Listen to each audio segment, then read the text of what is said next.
చాలా విస్తృతమైనటువంటి అంశం. దీని గురించి 1 గంట 2 గంటలు కాదు, మనం రోజుల తరబడి నెలల తరబడి చెప్పుకోవచ్చు అనమాట. అంత విస్తృతమైనటువంటి సబ్జెక్టు. అయినప్పటికీ మరి మిత్రులు మేడూరు సత్యనారాయణ గారు చక్కగా ఆ విషయాన్ని దాదాపు గంట సేపు పైగా ప్రసంగించి చాలా వివరంగా చెప్పారు. వారికి ధన్యవాదాలు. నేను 3 అంశాలు మాత్రమే మనవి చేస్తాను. ప్రధానంగా అసలు హేతువాదం అన్నప్పుడు, హేతుత్వం అన్నప్పుడు ఈ హేతు యొక్క మౌలిక స్వరూపం ఏమిటి అని ప్రశ్నించుకుంటే వెంకటాద్రి మాస్టర్ గారు ఒకటే చెప్పారు ఒక వాక్యంలో, ప్రకృతి నియమమే హేతువు. హేతు యొక్క మౌలికమైనటువంటి స్వరూపము ప్రకృతి నియమం. ఆ ప్రకృతిలో నియమబద్ధత ఉంది కాబట్టే దాన్ని మనం అర్థం చేసుకోగలుగుతున్నాము, అది మనకు అర్థమవుతుంది. కాబట్టి హేతు యొక్క మౌలిక స్వరూపం ప్రకృతి నియమం. ఇది నంబర్ 1. రెండవది, ఈ ప్రకృతి అంతా కూడా నియమబద్ధంగా ఉన్నందువల్లనే పరిణామ క్రమంలో మానవుడు ఆవిర్భవించినందువల్ల ఆ ప్రకృతిలో ఉన్నటువంటి నియమబద్ధత ఏదైతే ఉందో అది మానవుడిలో హేతుత్వంగా అవతరించింది.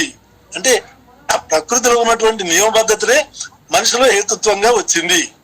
ఇది జంతువుల్లోనేమో సహజాత రూపంలో అంటే ఇన్స్టింక్టివ్ రూపంలో ఉంటుంది, మనుషుల్లో డిస్టింక్టివ్ అంటే విచక్షణ రూపంలో ఉంటుంది అనే విషయాలు మనం తెలుసుకోవాలి. రెండవది, ఈ పదార్థ శక్తి నిత్యత్వ సూత్రం గురించి చెప్పారు కదా. ఐన్స్టీన్ ఫేమస్ సూత్రం ఒకటి ఉంది, ఈక్వేషన్ E=mc². అంటే ఎనర్జీ ఎంత పదార్థాన్ని ఎనర్జీగా మార్చొచ్చు, ఎంత ఎనర్జీ పదార్థంగా మార్చొచ్చు అనే దానికి ఆయన ఈక్వేషన్ ఇచ్చారు కదా. E=mc². E అంటే ఎనర్జీ, M అంటే మాస్, C². C అంటే కాంతి వేగం, దానికి స్క్వేర్ అంటే ఘాతం, కాంతి వేగము ఇంటూ కాంతి వేగం. అంటే ఎంత పదార్థం నుంచి ఎంత శక్తి ఉద్భవిస్తుంది అనేది దాని ప్రకారంగా అదే మిత్రులు చెప్పినట్టుగా మనకు ఈనాడు ఈ బాంబులు తయారు చేయడానికి అన్నిటి కూడా ఉపయోగపడింది. అది ఈ రోజు ఇంత అభివృద్ధి చెందిన తర్వాత ఈ విశ్వ నియమాల్ని అర్థం చేసుకోవడం వల్లనే శాస్త్రజ్ఞానము ఏర్పడుతుంది. ఈ శాస్త్రాలు ఈ రోజు వందల వేల అదే శాఖగా ఈ శాస్త్రజ్ఞానం అనేది విస్తరించింది. అంటే మనం ఆరోగ్య రంగంలో కానీ, భౌతిక రంగంలో, మానసిక రంగంలో, మరి భూగర్భ శాస్త్రం అని రకరకాల శాస్త్రాల పేరుతో అనేకం వచ్చినాయి, శాఖలు వచ్చినాయి. వీటన్నిటికీ కారణం ఏంటి? లో ఉన్నటువంటి నియమాలను పరిశీలించి పరిశోధించి ప్రయోగాల ద్వారా తెలుసుకోవడం ద్వారానే ఇదంతా సాధ్యమైంది. అంటే ఒక్క మాటలో చెప్పాలి, ఈ శాస్త్రజ్ఞానము శాఖోపశాఖగా విస్తరించినప్పటికీ దాని యొక్క స్వరూపం ఏంటి? విశ్వ నియమాలను పరిశోధించడమే.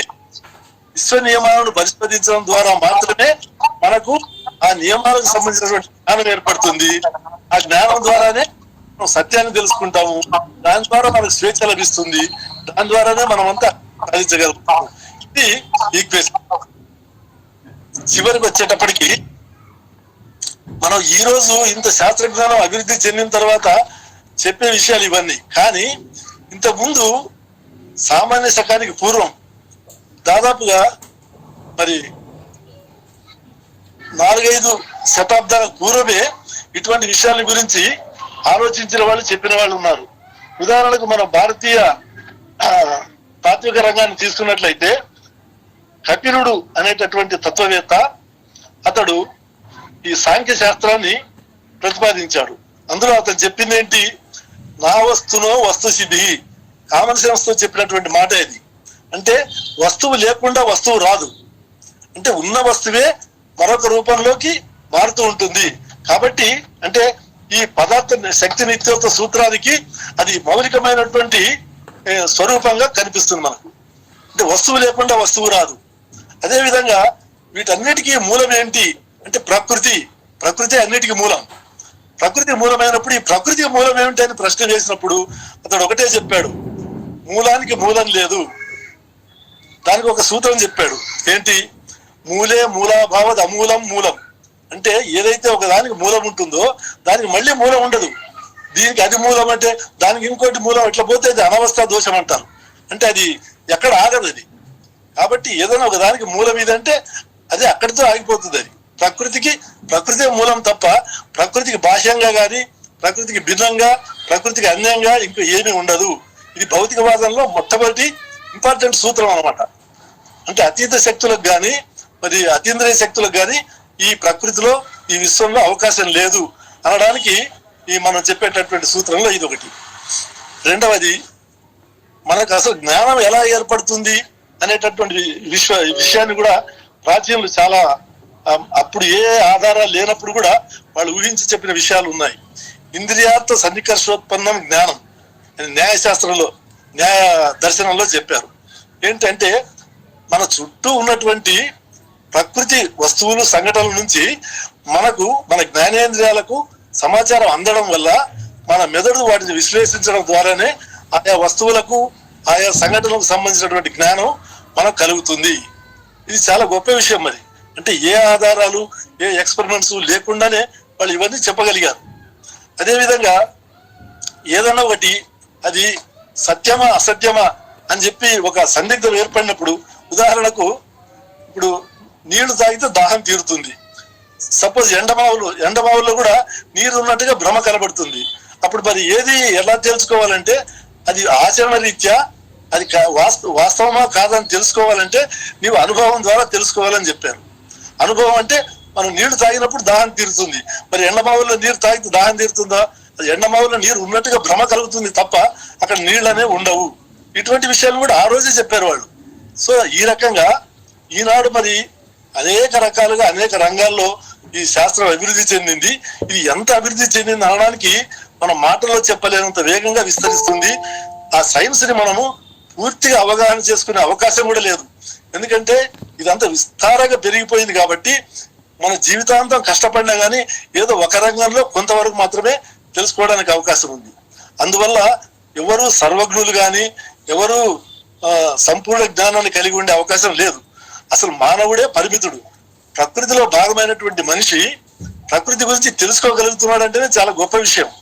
అంటే ప్రకృతిలో నుంచి వచ్చినటువంటి మానవుడు తన నియమబద్ధ విశ్వంలో నుంచి జీవ పరిణామంలో వచ్చాడు కాబట్టి ఈ ప్రకృతిని అర్థం చేసుకుంటున్నాడంటే విశ్వము మనిషి రూపంలో తను తాను అర్థం చేసుకుంటుందని అది అనిపిస్తుంది నాకు. అట్లా అంటే మనిషి కూడా ప్రకృతిలో భాగము. అదే విధంగా మరి మానవుడి యొక్క అభివృద్ధి అంతా దేని మీద ఆధారపడిందంటే ఈ ప్రకృతి నియమాలు విశ్వ నియమాల్ని అర్థం చేసుకోవడం మీదనే ఆధారపడింది. ఇందాక మిత్రులు చెప్పినట్టుగా మనం ఏ మేరకైతే ఈ జ్ఞానాన్ని ఆర్జిస్తామో ఆ మేరకు మనకు దానికి సంబంధించినటువంటి విషయ జ్ఞానం ఏర్పడుతుంది. దాన్ని మన జీవితంలో ఉపయోగించుకుని మన అనేక రకాలైనటువంటి సాధనాల్ని మనం ఏర్పరచుకుంటున్నాము, ఉపయోగించుకుంటున్నాము. మన అభివృద్ధి పథంలో పోవడానికి అవకాశం ఏర్పడుతుంది.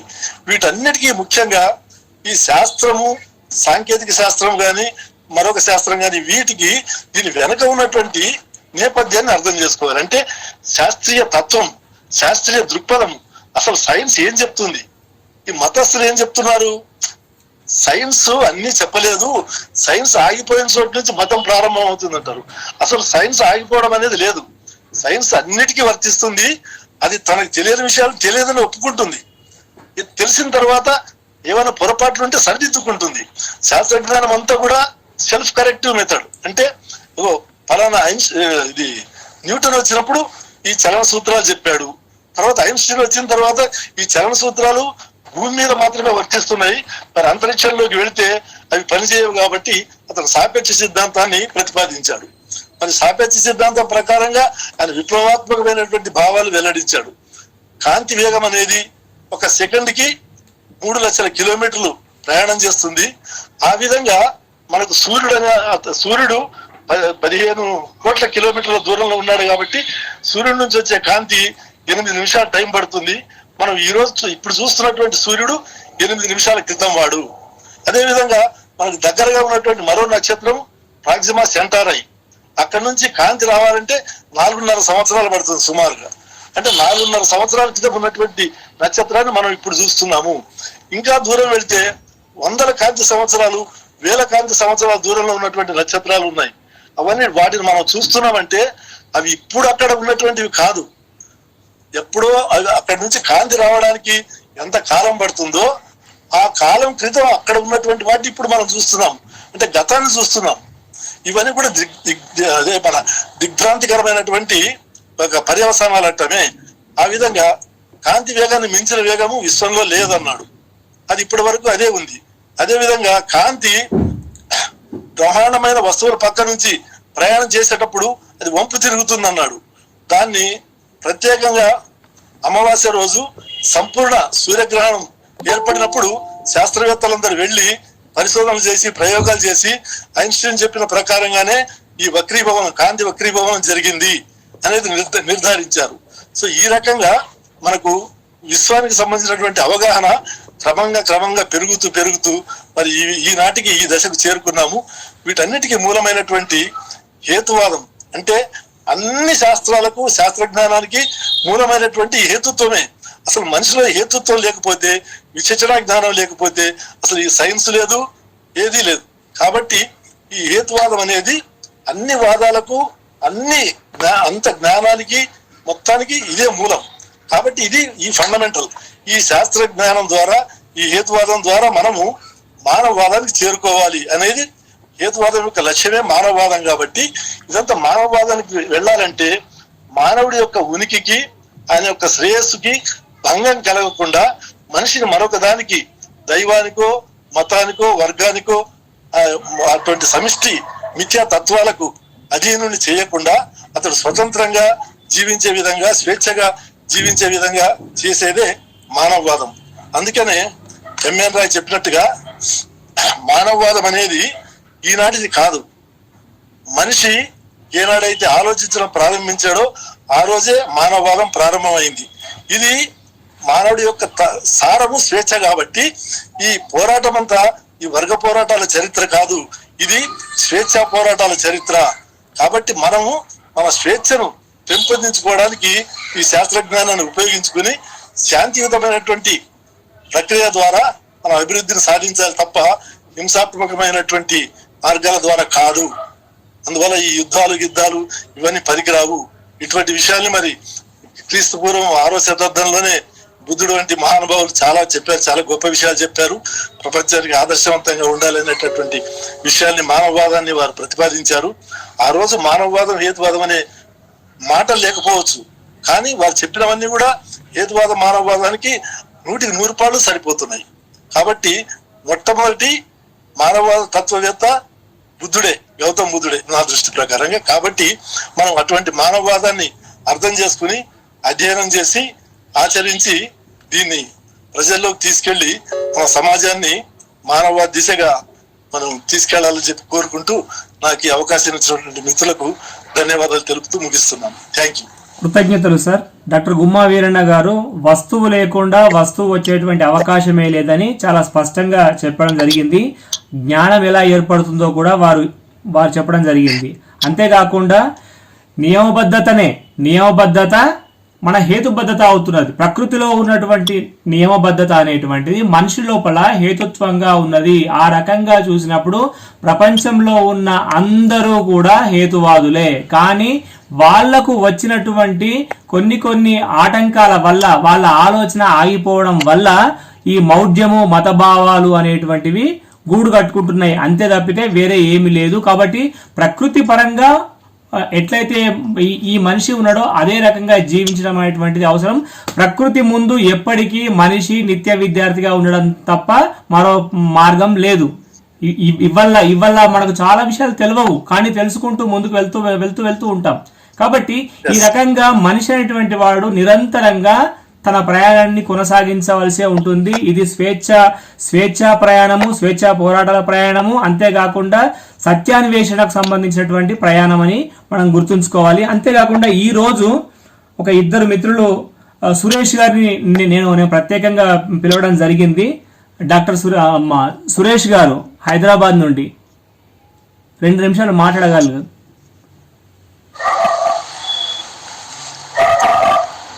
సురేష్ గారు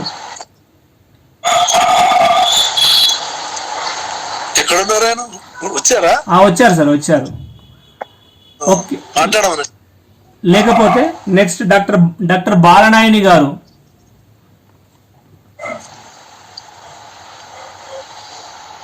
బాలనాయన్ గారు.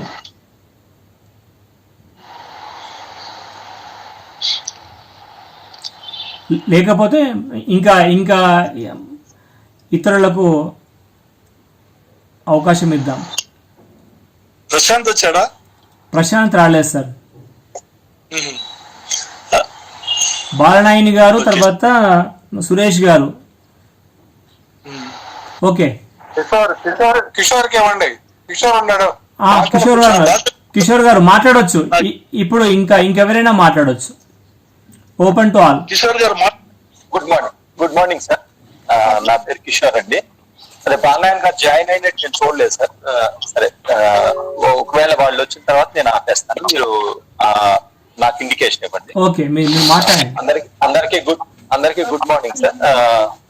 ఇది ఈ రోజు టాపిక్ విశ్వ నియమాలు హేతువాదం. ఇది చాలా మంచి టాపిక్. అందరికి ఈ టాపిక్ సెలెక్ట్ చేసినందుకు ఫస్ట్ ఆఫ్ ఆల్ మీకు అప్రిసియేషన్.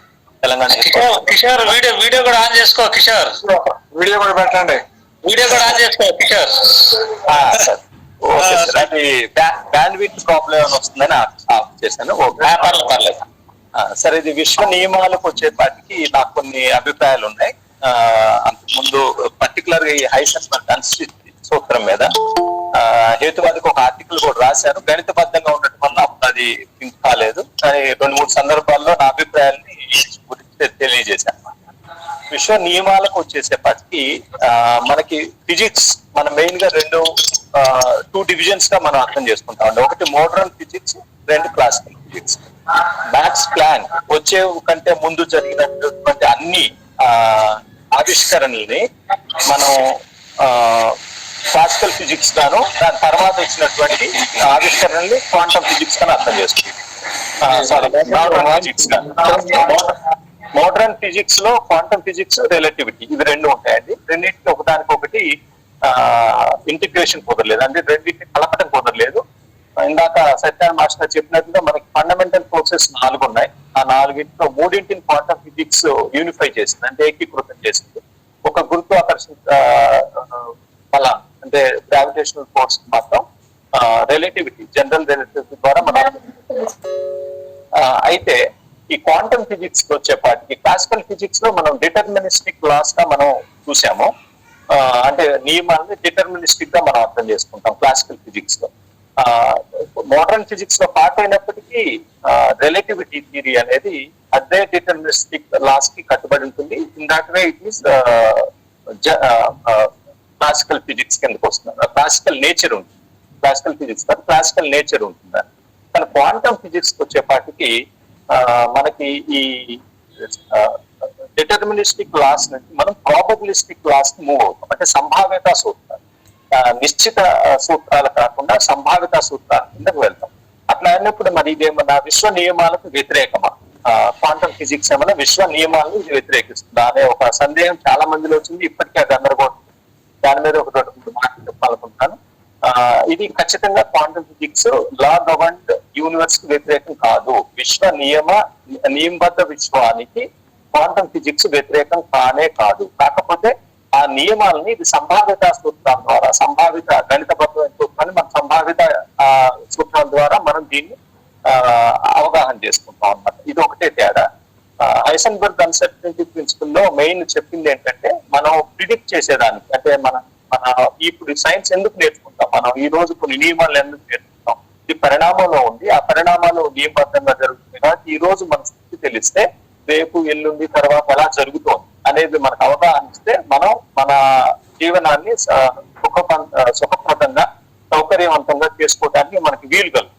మనకు ఒక ఫ్రీడమ్ ఉంటుంది అనమాట, మనకు ఒక స్వేచ్ఛ దొరుకుతుంది. విశ్వ నియమాలను అర్థం చేసుకుంటే ఆ నియమబద్ధంగా మాత్రమే మనం ఉండగలుగుతాం. కాబట్టి మనకు కొంత స్వేచ్ఛ దొరుకుతుంది విశ్వంలో మన జీవనాన్ని కొనసాగించడానికి, అభివృద్ధి చేసుకోవడానికి. అందుకోసమే మనకి ఈ నియమాలను అవగాహన చేసుకుంటాం, దాని ద్వారా సాంకేతిక పరిజ్ఞానాన్ని తెలుసుకుని వెళ్తాం. కానీ ఆ నియమాల్లో అర్థం చేసుకొని ప్రిడిక్ట్ చేసుకోవాలన్నమాట. ఆ ప్రిడిక్షన్ అంటే భవిష్యత్తు ఎలా ఉంటుంది అనేది మనం నిర్ధారించుకోవటాన్ని ప్రిడిక్షన్ అంటాం. ఆ ప్రిడిక్షన్ కి కొన్ని పరిమితులు ఉన్నాయని మాత్రమే చెప్తాం. ఈ పరిమితులు పరికరాల్లో లేదు, కాకపోతే మనకి ఈ విశ్వంలోనే అంతర్భాగంగా ఉన్నాయని చెప్పేదే క్వాంటమ్ ఫిజిక్స్ ఇప్పటికి ఎక్కువ మంది అవగాహన చేసుకున్నది అనమాట. ఈ ఇందాక సార్ చెప్పినట్టు ఈ ఒక్క పాయింటే సరి చేయటమే నా ఉద్దేశం తప్ప వేరే వ్యతిరేకత లేదు. పరికరాలు మనం ఉపయోగించే పరికరాల్లో ఉన్న పరిమితుల వలన మన విశ్వాన్ని ఖచ్చితంగా అంటే కొన్ని భౌతిక ధర్మాలు, ఉదాహరణకి పొజిషన్ అంటే స్థానం, ద్రవ్య వేగం మూమెంట్, ఈ రెండింటిని రెండింటిని ఖచ్చితంగా కనుక్కోవచ్చు ఒకదాన్ని ఎట్ ఎ టైం. కానీ రెండింటిని ఒకే సందర్భంలో కనుక్కోవాలన్నా, అట్లాగే ఎనర్జీ శక్తిని అది ఎంత సమయం ఆ శక్తిని కలిగి ఉంటుంది అనేదాన్ని ఈ రెండింటిని ఒకేసారి సైమల్టేనియస్ గా కనుక్కోవాలనుకున్నా ఖచ్చితంగా అది క్వాంటం సూత్రాల ప్రకారం కుదరదు. వేరే క్లాసికల్ సూత్రాలు ఏమీ లేవు. ఉన్న క్లాసికల్ సూత్రాల ప్రకారం ఉన్న యాక్యురసీ చూసినా క్వాంటం సూత్రాల ప్రకారం ఉన్న యాక్యురసీ చాలా చాలా ఎక్కువగా ఉంది. రిలేటివిటీ థియరీ కంటే ఎక్కువగా క్వాంటం ఫిజిక్స్ సక్సెస్ కూడా అయింది. ఎందుకంటే 12 digits 13 digits వరకు మనం యాక్యురేట్ గా చూసుకోగలిగాం. అక్కడ నేచర్ లోనే అంతర్భాగంగా మాత్రమే ఈ పరిమితులు ఉన్నాయి అని క్వాంటం ఫిజిక్స్ యొక్క అవగాహన. ఖచ్చితమైన భాష ఈ రోజుకి క్వాంటం ఫిజిక్స్ కి మనకి తెలియదు. ఐన్స్టీన్ గారు లేకపోతే నీల్స్ బోర్ వీళ్ళందరూ ట్రై చేశారు. ఈ పరిమితులు పరికరాల్లో ఉన్న పరిమితుల వలన మాత్రమే మనం ఇది తెలుసుకోలేకపోతున్నాం అనే ఒక అవగాహన ఎంఎన్ రాయ్ గారు 1940-50 ఆ టైంలో తీసుకున్న మాట కరెక్ట్. కానీ ఆ అభిప్రాయం స్వయంగా ఆ సూత్రం కనిపెట్టిన హైసెన్బర్గ్ అనుకున్నారు 1926లో అనుకున్నప్పుడు. 1930-35 ఆ టైం వరకు వాళ్ళు అదే అభిప్రాయంలో ఉన్నారు. అంటే ఒక కాంతి కణం లేకుండా మనం ఎప్పుడు కనుక్కోలేము. ఆ కాంతి కణం ఎలక్ట్రాన్ మీద వెళ్ళినప్పుడు అది డిస్టర్బ్ అవుతుంది, ఎందుకు పక్కన దొరుకుతుంది. అందువల్ల దాని పొజిషన్ ని వెలాసిటీ ఒకేసారి వెలాసిటీ అని కరెక్ట్ ద్రవ్య వేగం అంటాం మొమెంటం. సో ఆ రెండింటిని ఒకేసారి కనుక్కోలేకపోతున్నాం అనుకున్నాం. కానీ యాక్చువల్ గా తర్వాత మనకు అర్థమైంది ఏంటంటే అది నేచురల్ లిమిటేషన్, పరిమితులు ఉంది.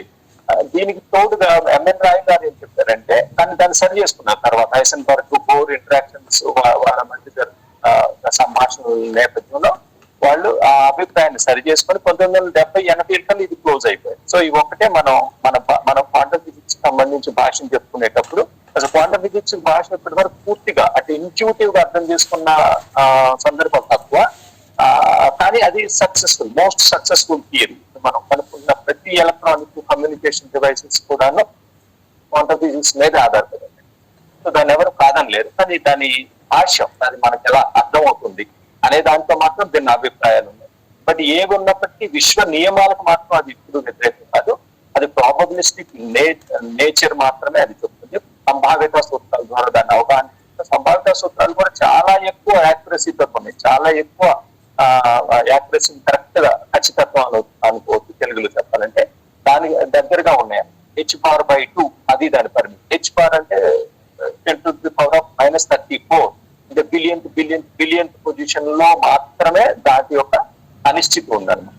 అది ఎందుకు ఉంది ఏంటి అనేది ఇంకా తెలుసుకోవాల్సింది. అది మనకి ప్రాపర్ గా భాషలు మనం తెలుసుకున్న తర్వాత అంటే ఫిలాసఫీ దాని తత్వాన్ని మనం సైన్స్ ని తత్వం ప్రకారం మనం అన్వయించుకుని అవగాహన చేసుకున్న తర్వాత మనకు ఇంకా తెలుస్తుంది. ఈ ఒక్క పాయింట్ నేను చెప్పాలనుకున్నాను. ఇంకా మిగిలిన వాళ్ళకి అవకాశం ఇస్తా ఉంటాను. దీని మీద ఏదైనా ప్రశ్నలు ఏమైనా వచ్చినప్పుడు నా అభిప్రాయం చెప్తాను. గారు కూడా వచ్చారు sir. Thank you very much. అయితే వీటి మీద మన వెంకటాద్రి గారు కూడా పుస్తకాలు రాసి ఉన్నారు. విశ్వతత్వం మీద ఒక పుస్తకము మీకు కనిపిస్తే విశ్వతత్వం మీద, అంతేకాకుండా ఆధునిక విజ్ఞానం ఏమి చెబుతుంది అని ఆరమల్ల పూర్ణచంద్ర గారు రాసినటువంటి పుస్తకం ఉంది. ఈ 2 పుస్తకాలు మనకు ఉపయోగపడతాయి. అంతేకాకుండా ఇటీవల ప్రకృతి నియమబద్ధత అని మేడూరి గారు కూడా ఒక పుస్తకం రాశారు. ఇవన్నీ కొత్త అవగాహనను ఇవ్వవచ్చు. సార్ ఇంకొక నెక్స్ట్ మనకు సార్ డాక్టర్ బాలనాయని గారు.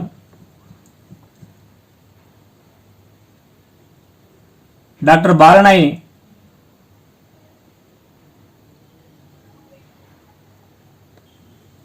సురేష్ గారు. సార్ వినిపిస్తుంది, చెప్పండి. ఓకే, ఇంతకుముందు మ్యూట్ లో ఉందండి sir. Okay, thank you Meduri గారు, చాలా చక్కగా ఇచ్చారు సంభాషణ. గుమ్మా వీరన్న గారు చాలా చక్కగా వివరణలు ఇచ్చారు. 1-2 కరెక్షన్లు చేయాలనుకుంటున్నాను. ఐ థింక్ మేడూరి గారేమో అయస్కాంత విషయం గురించి చెప్పేటప్పుడు అది రొటేషన్ తో సంబంధం ఉంది అన్నట్లుగా చెప్పినట్లు విన్నాను. అది కరెక్టేనా? అది సంబంధించినది అన్నట్లుగా చెప్పారు కదా. రిపల్షన్ కాదు, రొటేషన్ నడపడానికి ఉపయోగపడదులే అని చెప్పారు. సరే, ఈ 4 ఫోర్సులు వల్ల విశ్వం అయస్కాంతానికి గురుత్వాకర్షణకి తేడా చెప్పేటప్పుడు మాసు ఉన్న ప్రతిదానికి గురుత్వాకర్షణ ఉంటుంది. తిరిగేదానికి అయస్కాంతత్వం ఉంటుందని చెప్పాడు ఆయన. అది తప్పండి, అది అందుకే అది సవరించాలనుకున్నాను. తిరిగే ఎంత పెద్ద వస్తువు అయినా కానీ తిరిగే ప్రతి వస్తువుకు అయస్కాంతం ఉండదండి. భూమికి అయస్కాంత క్షేత్రం చుట్టూ ఎందుకు ఉంటుంది అంటే భూమి లోపల, ఫర్ ఎగ్జాంపుల్ దానికి ఎగ్జాంపుల్ చెప్తాను. చంద్రుడు కూడా తిరుగుతూనే ఉంటారు కదా. చంద్ర తిరుగుతూ ఉన్నా కూడా దానికి చుట్టూ అయస్కాంత క్షేత్రం ఉండదు. ఎందుకంటే దాని లోపల ఈ అయస్కాంతం అన్నది బేసిక్ గా విద్యుత్ అయస్కాంతం. ఇప్పుడు దాన్ని అయస్కాంత క్షేత్రము అని మీరు ఫోర్స్ ని అయస్కాంత శక్తి అని అంటున్నారు. అది అయస్కాంత శక్తి కాదు. ఆ రెండవ ఫోర్స్ ని విద్యుత్ అయస్కాంత శక్తి అంటే సైన్స్ ప్రకారము కరెంటు మ్యాగ్నెటిజం మ్యాగ్నెటిజం రెండు అవినాభావ సంబంధాలు రిలేషన్. మ్యాగ్నెట్ కదిలితే కరెంట్ వస్తుంది. ఎక్కడైతే కరెంట్ కదులుతూ ఉందో అక్కడంతా మ్యాగ్నెట్, ఎక్కడైతే మ్యాగ్నెట్ కదులుతూ ఉంటుందో అక్కడ అది వాటి మధ్య ఉన్న రిలేషన్. కాబట్టి ఆ రెండింటిని కలిపి దాన్ని ఎలక్ట్రోమాగ్నెటిక్ ఫోర్స్ అంటారు. మళ్ళీ ఇంకా కోర్ లోపల ఐరన్ మోటల్ స్టేట్ లో ఉంటుంది. దాంట్లో ఐరన్ అనేది జాబ్ కాబట్టి దాంట్లో ఎలక్ట్రాన్స్ అవి ఉంటాయి కాబట్టి కూడా తిరుగుతూ ఉంటాయి అన్నమాట. ఆ ఎలక్ట్రాన్ మూమెంట్ ఉండటం వల్ల మన భూమికి కూడా భూమి చుట్టూ కూడా అయస్కాంత ఏర్పడుతుంది. తిరగడం అన్నది ఎలక్ట్రాన్లు తిరగటం వలన, భూమి తిరగడం వలన కాదు. భూమి కేంద్రంలో ఎలక్ట్రాన్లు తిరుగుతూ ఉంటాయి కాబట్టి అంత భారీగా. సురేష్ గారు డిస్టర్బెన్స్ చేస్తున్నారు మీరు. సురేష్ గారు సారీ సార్, అట్లా కౌంట్ వచ్చేటప్పుడు మ్యూట్ చేసేయచ్చు. చెప్పండి సార్. ఆ పాయింట్ అర్థమైంది కదా. అది కేవలం భూమి తిరగటం వలన కాదు, భూమి అడుగున భూమి కేంద్రంలో ఉన్న ఎలక్ట్రాన్లు తిరగడం వలన, ఆ లోహం బేసిక్ గా ఐరన్, మోలిటన్ ఐరన్ తిరుగుతూ ఉండటం వలన ఆ భూమికి అయస్కాంతం ఉంది. చంద్రుని కేంద్రంలో అలాంటి ఇది లేనందువలన దాని చుట్టూ అయస్కాంత క్షేత్రం లేదు. వివిధ గ్రహాలలో వాటి కేంద్రాలలో ఏముందో దానిని బట్టి దాని చుట్టూ అయస్కాంత క్షేత్రాలు ఉంటాయి. బేసిక్ గా నెట్ ఎలక్ట్రాన్ ఫ్లో ఉండాలన్నమాట. అయస్కాంతం ఏర్పడాలంటే నెట్ ఎలక్ట్రాన్ ఫ్లో. మరి స్టేబుల్ గా ఉన్న ఫర్ ఎగ్జాంపుల్ మ్యాగ్నెట్స్ అంటాం కదా, ఫిక్స్డ్ మ్యాగ్నెట్స్, ఐరన్ ని మ్యాగ్నెటైజ్ చేస్తాం కదా, దానికి ఎందుకు అయస్కాంత శక్తి ఉంటుంది అని అంటే దాంట్లో వచ్చి ఇది పోల్ అలైన్మెంట్ ఉంటుంది లోపల. అంటే దాంట్లో దాన్ని ఏమంటారంటే బుల్లి అయస్కాంతాలు ఐరన్ లో ఉంటాయి. దానిని గ్రెయిన్స్ అంటాము. గ్రెయిన్స్ ఆఫ్ మ్యాగ్నెట్స్ ఉంటాయి. వాటన్నిటినీ కూడా సౌత్ నార్త్ అన్నిటినీ కూడా అలైన్ చేస్తూ వెళ్తే అప్పుడు అది మ్యాగ్నెట్ అవుతుంది.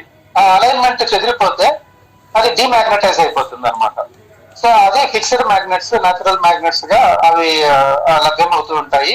దానిలో ఉన్నదానికి దాంట్లో ఉన్నటువంటి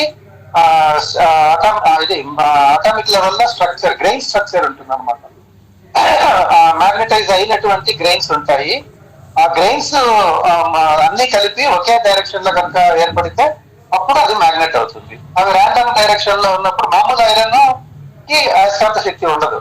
దానిని అలైన్ చేసినప్పుడు మాత్రమే అయస్కాంతం అవుతుంది. ఇది దాని గురించిన క్లారిటీ.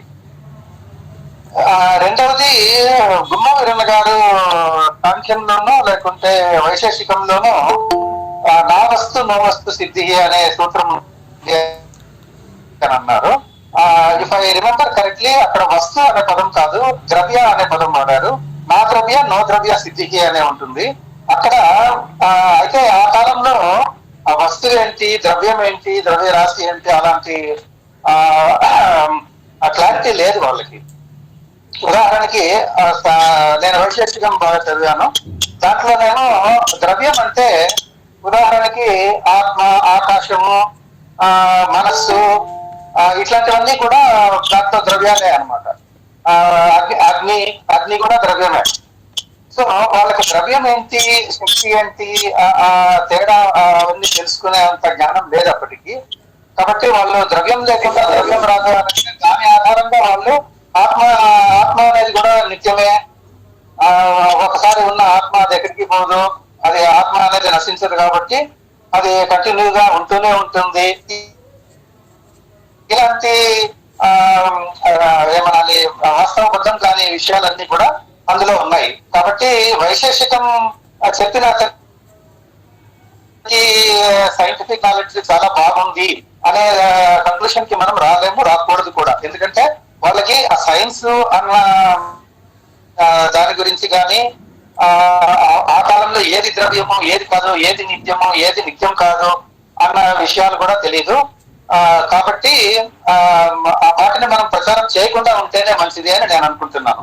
ఎందుకంటే అందులో సైన్స్ లేనప్పుడు మనం సైన్స్ ఉంది అని అనవసరంగా దాన్ని అదే మన పూర్వీకులకంతా తెలుసు, మా సంస్కృతంలో రాసిందంత ఈ కాలం కంటే ముందు అడ్వాన్స్డ్, అంటే ఈ కాలంలో ద్రవ్య నిత్యత్వం చెప్తే ఆ కాలంలోనే చెప్పేశారు, ఇలాంటి తప్పుడు అవగాహనలన్నీ వస్తూ ఉంటాయి. కాబట్టి అలాంటి ప్రచారాలు చేయకూడదు అని నా అభిప్రాయము. మీ ఆలోచన ఎలా ఉందో నాకు తెలియదు. సో మనం మానవాదులుగా వాస్తవాలను బలపరిచే వాళ్ళుగా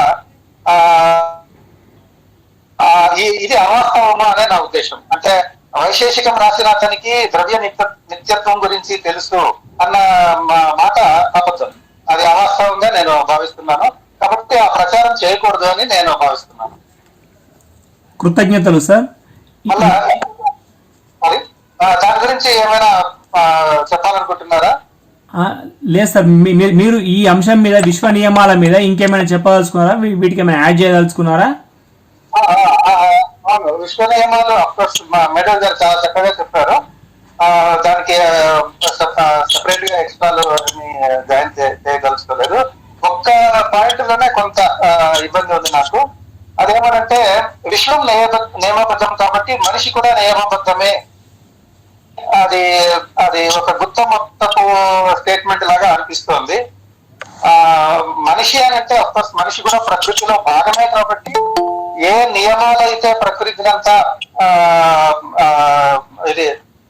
ప్రకృతికంతా అన్వయిస్తున్నాయో అదే నియమాలతోనే మన లైఫ్ కానీ మన డ్రెస్ కానీ మన పుట్టుక కావు ఇవన్నీ కూడా దానికి లోబడే అన్ని జరుగుతున్నాయి. మనిషి ప్రత్యేకంగా ఏమి ఈ ప్రకృతి నుంచి ప్రత్యేకంగా ఏమీ కాదు, ఆ ప్రకృతిలో ఒక భాగమే కాబట్టి ప్రకృతిలో ఏ ఏ నియమాలు ఉన్నాయో అదే నియమాలతోనే మన శరీరం కూడా నడుస్తూనే ఉంటుంది అన్నంత వరకే ఆ పాయింట్ తీసుకోవడం కరెక్ట్ అనుకుంటున్నాను. అలా కాకుండా మనిషి కూడా నియమబద్ధుడే అనంటే మనిషి అనంటే కేవలం శరీరం కాదు, మనం మామూలుగా మనిషి అనంటే అనుకునేది మనిషి ఆలోచనలు. ఆ మనిషి ఆలోచనలు నియమబద్ధం కాదు. నాకు మనిషి అనంటే క్యారెక్టరైజేషన్, మనిషి క్యారెక్టరైజేషన్ అంటే మనిషి యొక్క ఆలోచన, మనిషి ఏం ఆలోచిస్తున్నాడు అది అతని క్యారెక్టర్ అన్నమాట. సో అది నియమబద్ధం కాదు. ఆ హేతుబద్ధత అనేది సహజం కాదు. మా సారు జంతువులలో ఈ హేతుబద్ధత ఇవన్నీ కూడా అదే ప్రకృతి నియమబద్ధత అనే దాని వలనే హేతుబద్ధత వస్తుంది.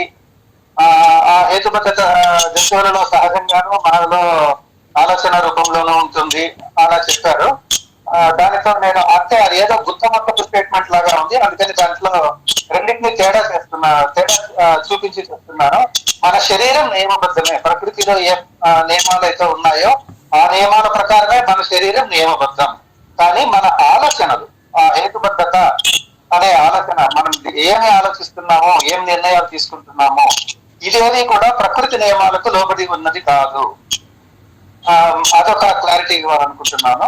ఇంకొక క్లారిటీ ఏమంటే మన జీవన విధానము దీనికి సైన్స్ లో కనుక్కుంటున్న దానికి రిలేషన్ ఉంది అన్న విషయం గురించి కూడా దాంట్లో కూడా స్ప్లిట్ ఒపీనియన్ చెప్పాలనుకుంటున్నాను. అంటే అది కూడా ఏ సందర్భంలో అంటే ఇప్పుడు మనము మన ఏదైతే పని చేస్తుంది ఏది పని చేయలేదు అని తెలుసుకున్న తర్వాత మనము ఏది పని చేస్తుందో దానిని అంగీకరించి ఏది పని చేయదో దానిని నిరాకరించటం అంతవరకు మాత్రమే ఆ సైన్స్ యొక్క దాని ప్రభావం మన మీద ఉంటుంది అనమాట. ఇప్పుడు సైన్స్ లో హిగ్స్ బోసాన్ కనుక్కున్నారు అన్నారు, దాని వలన మన జీవన విధానం కానీ మన ఆలోచన సరళి కానీ మారదు. ఒకవేళ ముందు ముందు ఆ హిగ్స్ బోసాన్ కనుక్కున్నది తప్పు అని నిరూపించారనుకోండి, దాని వలన కూడా మనకు ఎలాంటి తేడా రాదు. మన జీవన విధానానికి సంబంధించి అది హిగ్స్ బోసాన్ అయినా లేకుంటే ఇంకొకటి బోసాన్ కాకపోతే పెర్మియానా లేకపోతే ఇంకొకట అన్నది అది మారుతుంది. సైన్స్ ఎప్పుడు మారుతూనే ఉంటుంది. వాళ్ళ ఇది మా సైన్స్ లో మనము ఇప్పుడు కరెక్ట్ గా అనుకుంటున్నది రేపు తప్పు అని రావచ్చు. అంటే దాంట్లో మార్పులు జరుగుతూనే ఉంటాయి. కానీ ఆ సైంటిఫిక్ నాలెడ్జ్ లో మార్పులు రావటం వలన మన ఆలోచన ధారణలో మార్పులు వచ్చేస్తాయి లేదా రావాలి అన్న భావంతో నేను ఏకీభవించడం లేదు. ఎందుకంటే దానికి మనకి సంబంధం లేదు. ఆ హిగ్స్ బోసాన్ ఉందా లేదా, ఆ ఎలక్ట్రాన్ ఇది పొజిషన్ నిర్ధారించగలమా లేదా, ఇలాంటివన్నీ కూడా మనకు నాలెడ్జ్ కి సంబంధించిన ఓకే వాళ్ళు ఇట్లా చెప్తున్నారు అన్న నాలెడ్జ్ వరకే గాని దాని వలన మన ఆలోచన ఈ రోజు సైంటిస్టులు ఈ విధంగా చెప్పారు కాబట్టి నేను ఈ రోజు నుంచి ఈ విధంగా ఉంటాను, ఇంకొక రోజు ఇంకొక విధంగా చెప్పారు కాబట్టి ఈ విధంగా ఉంటాను అన్న తాత్విక చింతన భేదం ఏమీ రాకూడదు అని నేను అంటున్నాను. ఆ తేడా మనం తెలుసుకోవాలి. ఎప్పుడు అది మనకు అన్వయిస్తుంది, ఎప్పుడు మనకు అన్వయించదు అన్న తేడా తెలుసుకోవాలి అని ఒక క్లారిఫికేషన్ ఇవ్వదలుచుకున్నాను. Okay, thank you sir. ఇంకేమైనా ఉన్నాయా సార్? హలో హలో, నేను ఒక నిమిషం మాట్లాడండి సార్. సురేష్ ఇప్పుడు నాయుడు గారు చెప్పినటువంటి విషయాలు రెండు కొంచెం వివరించదలుచుకున్నాను. ఒకటి, నా వస్తువులో ఆయన ద్రవ్యం అని చెప్పాడు. సాంఖ్య సిద్ధాంతం తీసి కపిలుడు సాంఖ్యంలో వస్తు సిద్ధిగానే ఉంది, ద్రవ్యం అనే మాట లేదు. అది వైశేషికం గురించి చెప్పారు. నేను మాట్లాడింది వైశేషికం కాదు, సాంఖ్యం. కపిలుడు సాంఖ్యంలో నా వస్తునో వస్తు సిద్ధి అనేదే ఉంది అక్కడ. అంటే నేను అనేది ఆయన గొప్పవాడని చెప్పడానికి కాదు, అంటే ఏమాత్రం సైన్స్ అభివృద్ధి చెందినటువంటి ప్రాచీన కాలంలోనే ఆయన కామన్ సెన్స్ తోనే అటువంటి విషయాలు చెప్పాడు అన్నంత వరకే తప్ప వాళ్ళను మనకంటే పెద్దవాళ్ళనో లేకపోతే వాళ్ళకి అన్ని తెలుసు అని చెప్పడం నా ఉద్దేశం కాదు. అంటే మన ప్రాచీనులు కూడా చాలా విషయాల్ని ముందుగా ఊహించి చెప్పగలిగారు అన్నంత వరకే దాన్ని తీసుకోవాలి. అది ద్రవ్యం అనేది వైశేషికంలో ఉండొచ్చు, కానీ నేను చెప్పింది సాంఖ్యంలో కపిలుడు చెప్పిన దాంట్లో నా వస్తువులో వస్తు సిద్ధిగానే ఉంది. వాళ్ళు వేరే రకమైనటువంటి అర్థాలు ఎన్ని వాడినా గానీ ఆయన చెప్పింది మాత్రం పదార్థం, ఈ ప్రకృతి అనేది నిరంతరము అదే మూలము, అన్నిటికీ ప్రకృతే మూలము, ఆ మూలానికి మరో మూలం లేదు అనే విషయాలు చెప్పాడు. కాబట్టి ఇది నేను బాలనాయన్ గారితో విభేదిస్తున్నాను. రెండో అంశము, పరిణామ క్రమంలో ప్రకృతిలో ఉన్నటువంటి నియమబద్ధత మానవుడిలో హేతుబద్ధతగా వచ్చింది అనేది ఇది ఫిలసాఫికల్ కాన్సెప్ట్. అంటే మనిషి ఆలోచనలు నియమబద్ధమని కాదు మనం చెప్పేది. ప్రతిదీ కూడా నియమబద్ధంగా నడుస్తుంది. మన శరీరం కూడా ప్రకృతి నియమాలకు లోబడే ఉంటుంది. అంత కరెక్టే, దాని గురించి ఎవరికి అభ్యంతరం ఉండనక్కర్లేదు. కాకపోతే మానవుడికి సంకల్పం ఉంది.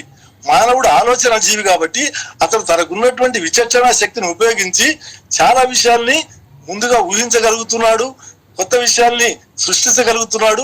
అనేక రకాలైనటువంటి శక్తియుక్తులు ఆయనకు లభ్యం అవుతున్నాయి.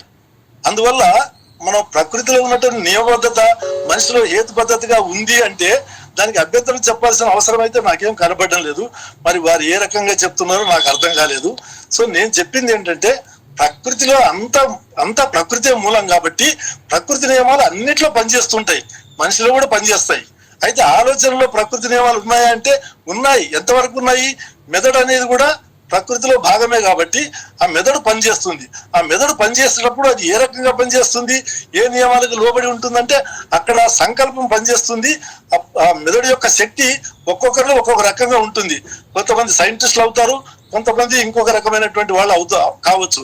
కాబట్టి భావాలు అనేవి జ్ఞానం మీద ఆధారపడి, పాత భావాల మీద ఆధారపడి కొత్త భావాలు వస్తుంటాయి. కాబట్టి ఈ జ్ఞానం అనేది ఈ రకంగా ప్రకృతి నియమాలను పరిశోధించి అర్థం చేసుకుని దాంట్లో నుంచి మళ్ళీ కొత్త విషయాలు చెప్పడానికి అవకాశం ఏర్పడుతున్నది. కాబట్టి అదంతా కూడా మానవుడి విచక్షణ శక్తికి, ఆయన యొక్క జ్ఞానానికి అది ప్రతీకగా నిలుస్తుంది అనేది నా ఉద్దేశం. అంతవరకు. Okay sir, okay sir. ఇప్పుడు సురేష్ గారు హైదరాబాద్ నుండి. హలో సురేష్ గారు చెప్పండి. నమస్తే సార్, అందరికి వచ్చి మీటింగ్ వచ్చిన వాళ్ళందరికీ నమస్తే. ఓకే, నాకు ఈ అవకాశం ఇచ్చినందుకు మేము చాలా సంతోషిస్తున్నాం సార్. నేను ముఖ్యంగా ఈ విశ్వతత్వం గురించి చెప్పమన్నారు. మనకు ఆకాశంలో మనకు కనిపించే కోటాను కోట్ల నక్షత్రాలు, గ్రహాలు, తోకచుక్కలు, గ్రహ శకలాలు, బ్లాక్ హోల్స్ ఇవన్నీ కూడా అంతరిక్ష పదార్థాల సముదాయమే ఈ విశ్వం సార్. విశ్వంలో ప్రతి అణువు కణాలతోనూ కొన్ని శక్తులతోనూ ఏర్పడి ఉంటుంది. విశ్వం అనే పదానికి జగత్తు, ప్రపంచం, ప్రకృతి అనే అర్థాలు కూడా ఉన్నాయి. ఈ విశ్వంలో ఎలక్ట్రాన్స్, న్యూట్రాన్స్, ప్రోటాన్స్, క్వార్క్స్ ఇలాంటివి చాలా ఉన్నాయి సార్. ఈ బిగ్ బ్యాంగ్ సిద్ధాంతం సుమారుగా 13.8 బిలియన్ల సంవత్సరాల క్రితం ఒక అద్భుతమైనటువంటి ప్రేలుడితో ఈ విశ్వం ప్రారంభమైందని శాస్త్రవేత్తల అంచనా. ఈ విశ్వం అంతా భౌతిక ధర్మాల మీద మాత్రమే ఆధారపడి ఉంది. విశ్వం నిరంతరం విస్తరిస్తూ ఉంది. గెలాక్సీలు ఒకదాని ఒకటి దూరంగా జరుగుతూ ఈ విశ్వం విస్తరిస్తూ ఉంది. దీనినే హబుల్ స్థిరాంకం అని కూడా అంటారు. వీటి మధ్య దూరం పెరిగే కొద్దీ కొంత వేగం కూడా పెరుగుతుంది. ఈ విశ్వంలో ప్రధానంగా 4 ప్రధాన బలాలు ఉన్నాయి. ఒకటి strong nuclear force, week nuclear force, gravity and ఇలాంటి 4 నియమాల వల్ల విశ్వం విస్తరిస్తూ ఉంటుంది. ఈ విశ్వాలను అర్థం చేసుకోవడానికి హేతువాదం అనేది ఒక తాత్విక విధానం. హేతు ఆధారంగానే మనము జ్ఞానాన్ని పొందవచ్చు. గుడ్డి నమ్మకాలను కాకుండా వాస్తవాలను అన్వేషించడమే దీని యొక్క లక్ష్యం. ఈ విశ్వంలో అసంఖ్యాకమైనటువంటి నియమాలు ఉన్నాయని, అవి క్రమబద్ధంగా పనిచేస్తాయని మనకు ఈ హేతువాదం ద్వారా వివరిస్తుంది. ఈ విశ్వంలో జరిగే ప్రతి సంఘటన వెనుక ఒక కారణం ఉందని ఈ హేతువాదం ద్వారానే మనం తెలుసుకోవచ్చు. మనము ప్రతిదాన్ని గుడ్డిగా నమ్మకుండా దాని వెనుకున్నటువంటి కారణాలను అన్వేషించడమే ఈ హేతువాదం యొక్క సూత్రం. విశ్వం నియమబద్ధంగా ఉందని, అందువల్లనే దానిలోని సంఘటనలను అర్థం చేసుకోవచ్చని మనకు తెలుస్తుంది. జ్ఞానం అనేది హేతువు మరియు అనుభవం ద్వారానే లభిస్తుందని మనకు హేతువాదం చెప్తుంది. పురాతన కాలంలో భూమిని విశ్వానికి కేంద్రంగా భావించేవాళ్ళు చాలా మంది. కానీ హేతువాదం ఈ భావనను తిరస్కరించి భూమి సూర్యుని చుట్టూ తిరుగుతుందని చెప్పింది. విశ్వం గురించి Carl Sagan, Einstein, Newton, Galileo, Stephen Hawkins వీరందరూ అద్భుతమైనటువంటి పరిశోధనలు చేశారు. విశ్వం మన కొలమానానికి అందని అద్భుతం. సైన్స్ అనేది పూర్తిగా స్వేచ్ఛాయుతమైన శోధనతో కూడిన ప్రయాస. ఖగోళ శాస్త్రంలో సుదూర వస్తువుల వర్ణాలను తెలియజేసేటువంటి స్పెక్ట్రోస్కోపీ నిజంగా ఒక అద్భుతమైనటువంటి విధానం. నిత్య పరిణామంలో ఉన్నటువంటి విశ్వానికి ఆద్యంతాలు లేవు. మనం వాస్తవాన్ని మాత్రమే చూపితే చాలదు, నమ్మకాలు వెనుకున్నటువంటి కారణాలను కూడా వివరించాలి అని అరిస్టాటిల్ చెప్పాడు. విశ్వానికి పరిణామవాదానికి మొదటిసారిగా చెప్పినవాడు గ్రీక్ తత్వవేత్త థేల్స్. అన్వేషణ ఆగితే మానవ ప్రగతి కూడా ఆగిపోతుంది. కాలం అనేది విశ్వంలో ఉంది, విశ్వంలో కాలం లేదు. విశ్వం ఆవిర్భావానికి కారణం విశ్వంలో ఉన్నటువంటి అంతర్గంగానే ఉంటుంది. The cosmos is within us. We are made of star stuff అని కార్ల్ సాగన్ గారు అన్నారు. మరణం తర్వాత జీవం లేదు, స్వర్గం నరకం లేదని స్టెఫెన్ హాకిన్స్ అన్నాడు. Thank you sir. Okay sir, thank you very much sir. Thank you. Okay sir, చాలా చిన్నగా బ్రీఫ్ గా చేసి చెప్పారు. మీకు 5 to 10 minutes అన్నారు కదా సార్, అందుకోసమే. అవును సార్, అవును సార్. నెక్స్ట్ టైం తప్పకుండా మాట్లాడతా. ఎక్కువసేపు కనీసం 1 hour ప్రిపేర్ కాండి. Okay sure. ఓకే మీ టాపిక్ ఇస్తే దాన్ని బట్టి నేను ప్రిపేర్ అవుతాను. Okay sir. Okay, thanks sir. ఇది దాన్ని ఏమంటారు, ఛార్జ్ అయిపోయింది, ఇది క్లోజ్ అయిపోతుంది నాది. ఓకే సార్, ఓకే పర్వాలేదు. ఓకే థ్యాంక్ యూ, అందరికీ నమస్కారం. మిగతా మిత్రులు ఎవరైనా మాట్లాడదలిస్తే మీ మైక్రోఫోన్స్ అది చేసుకొని మాట్లాడవచ్చు. రాజేష్ గారు, రవీంద్రబాబు గారు ఉన్నారు, బాబు గారు ఉన్నారు, వెంకట్రావు గారు ఉన్నారు. డౌట్లని అడగమనండి. ఆ, డౌట్స్ అడిగినా మన వాళ్ళు చెప్తారు. చెప్తాం. డౌట్స్, డౌట్ మీ అభిప్రాయాలు ఈ విషయం, ఈ టాపిక్ పైన. డౌట్స్ నేను రాజశేఖర్ అండి, బెంగళూరు నుంచి. Okay sir. ఇప్పుడు మనకి హేతు అనేది మనకి పనిచేస్తుంది కదా, బ్రెయిన్ ఉందని. మరి కొన్ని జంతువులకు కూడా బ్రెయిన్లు ఉంటాయి కదా సార్, వాటిలో కూడా సేమ్ మెటీరియల్ ఉంటుంది. మరి అవి ఎందుకు ఆలోచించలేవు అనేది ఏమన్నా కొంచెం చెప్పగలరా? మేడూరి గారు. ఓకే. ఇక్కడ లైఫ్ ఏర్పడి 350 కోట్ల సంవత్సరాలని చెప్పాను నేను. అప్పటి నుంచి పరిణామం జాతుల నుంచి జాతులు వస్తానే ఉన్నాయి. చేపలు వచ్చేసరికి 40-50 కోట్ల సంవత్సరాల క్రితం మాత్రమే వెన్నెముక ఉండి చేపలు వచ్చినాయి. ఈ వెన్నెముకలు వచ్చిన తర్వాత శరీరం బాగా విపరీతంగా పెరిగిపోయింది. ఈ క్రమంలో చేపకి బ్రెయిన్ ఉంది, మనిషికి బ్రెయిన్ ఉంది. చేపల నుంచి కప్పలు వచ్చినాయి, కప్పల నుంచి బలులు వచ్చినాయి, బలుల నుంచి క్షీరదాలు వచ్చినాయి, అటు పక్క పక్షులు వచ్చినాయి. ఇంకో సైడ్ నుంచి పక్షులు. బ్రెయిన్ అయితే ఉంది కానీ దాని స్ట్రక్చర్ లో తేడా ఉంది, అది గమనించాల. చేప బ్రెయిన్ స్ట్రక్చర్ వేరు, మన స్ట్రక్చర్ వేరు. ఒక గది ఉండే ఇల్లు వేరు, 16 గదులు ఉండే ఇల్లు వేరు. కంప్యూటర్ వేరు, సెల్ ఫోన్ వేరు. దాని స్ట్రక్చర్ ను బట్టి ఫంక్షన్ ఉంటుందని నేను ఫస్ట్ ఫండమెంటల్ గా చెప్పాను. ఫిజిక్స్ లో కానీ, బాటనీ కానీ, ఏదైనా స్ట్రక్చర్ ను బట్టి ఫంక్షన్ ఉంటుందని. చేపలు అన్ని మనలో ఉండే భాగాలన్నీ ఉండే చేప బ్రెయిన్ లో కూడా, దాని సరిపాను.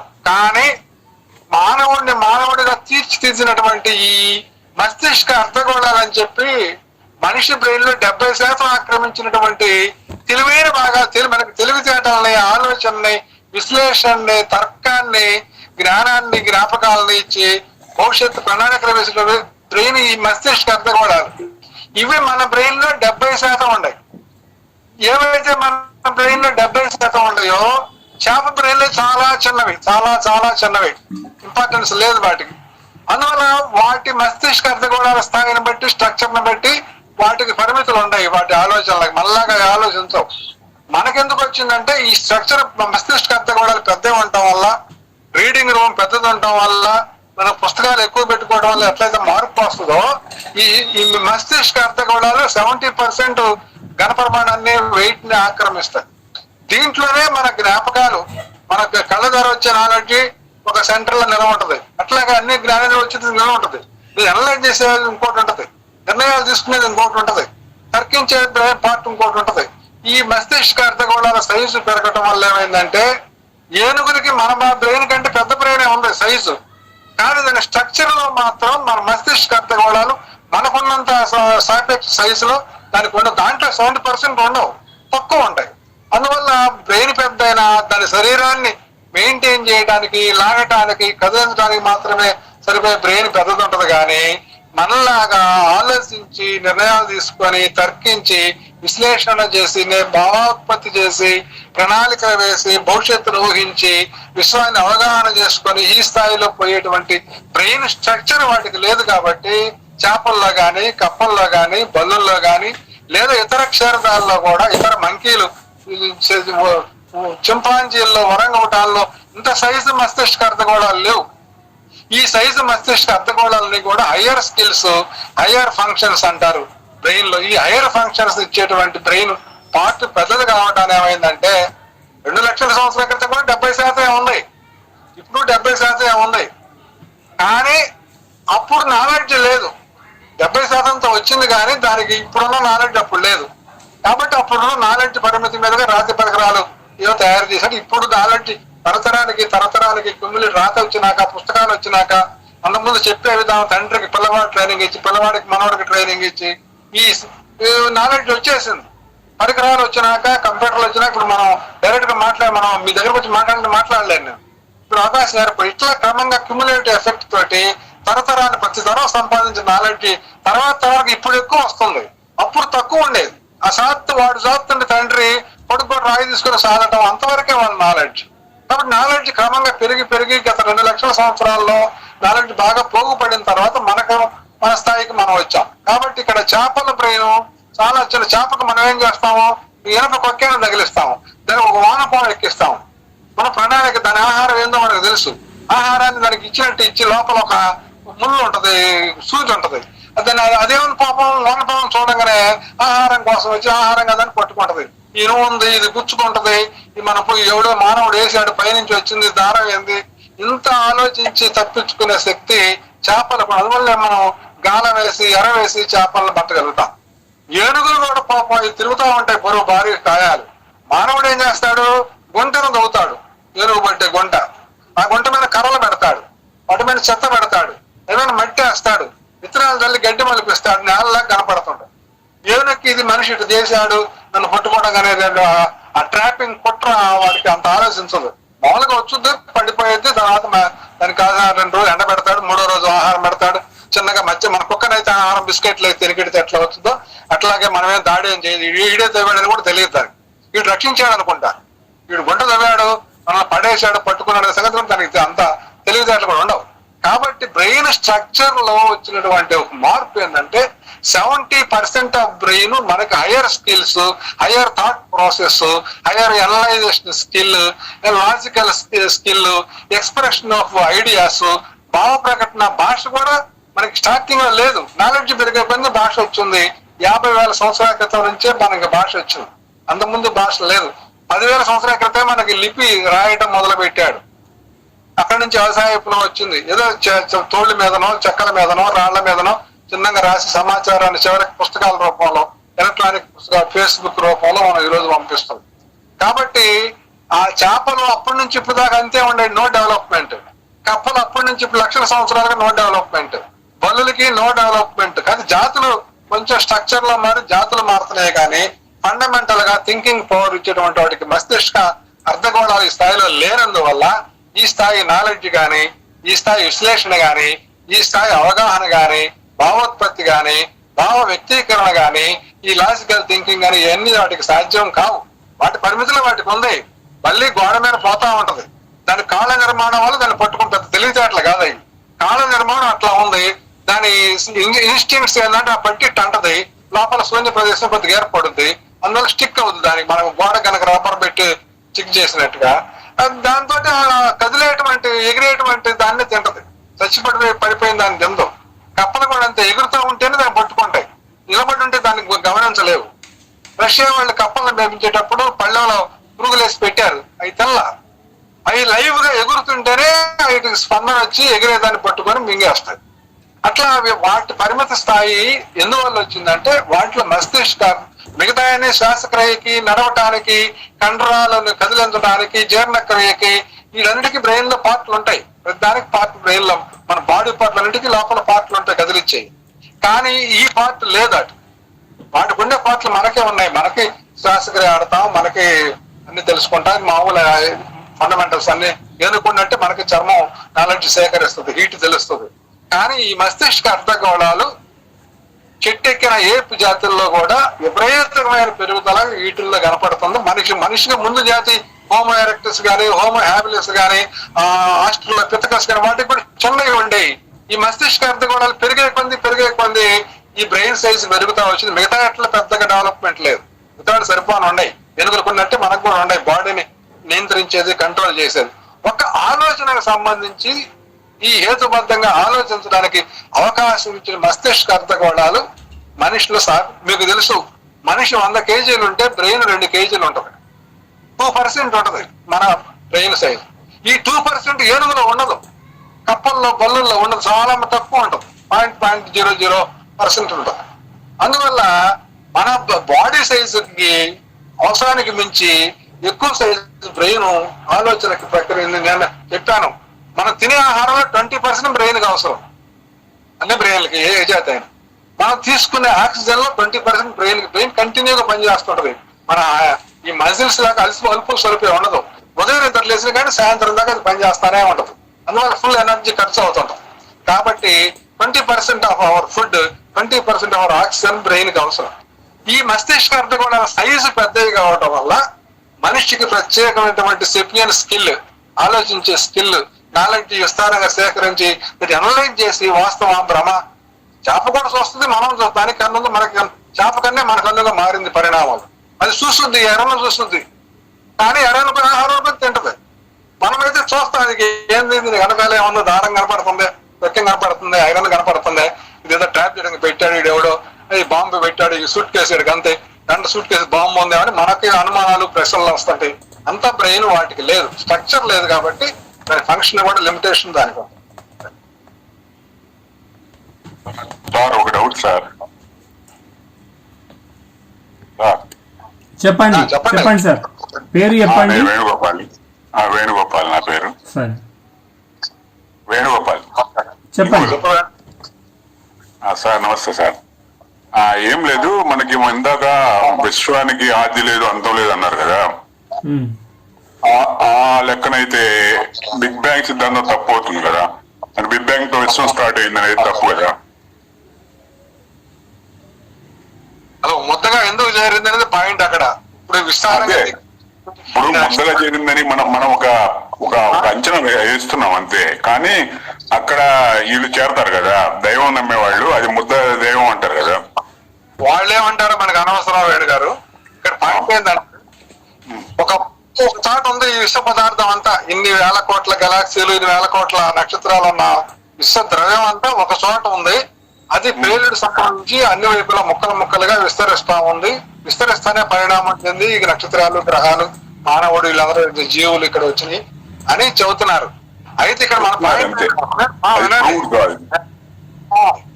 అనండి, ఈ విశ్వాన్ని మనం పరిశోధిస్తే మనకేం తెలుస్తుందంటే, ఈ విశ్వంలో ఉన్న పదార్థాన్ని శక్తిగా మార్చవచ్చు, శక్తిగా పదార్థంగా మార్చవచ్చు, కానీ శక్తిని శూన్యంగా అవకాశం లేదని మన ప్రయోగాలు, మన అనుభూతుల ద్వారా తెలుస్తుంది.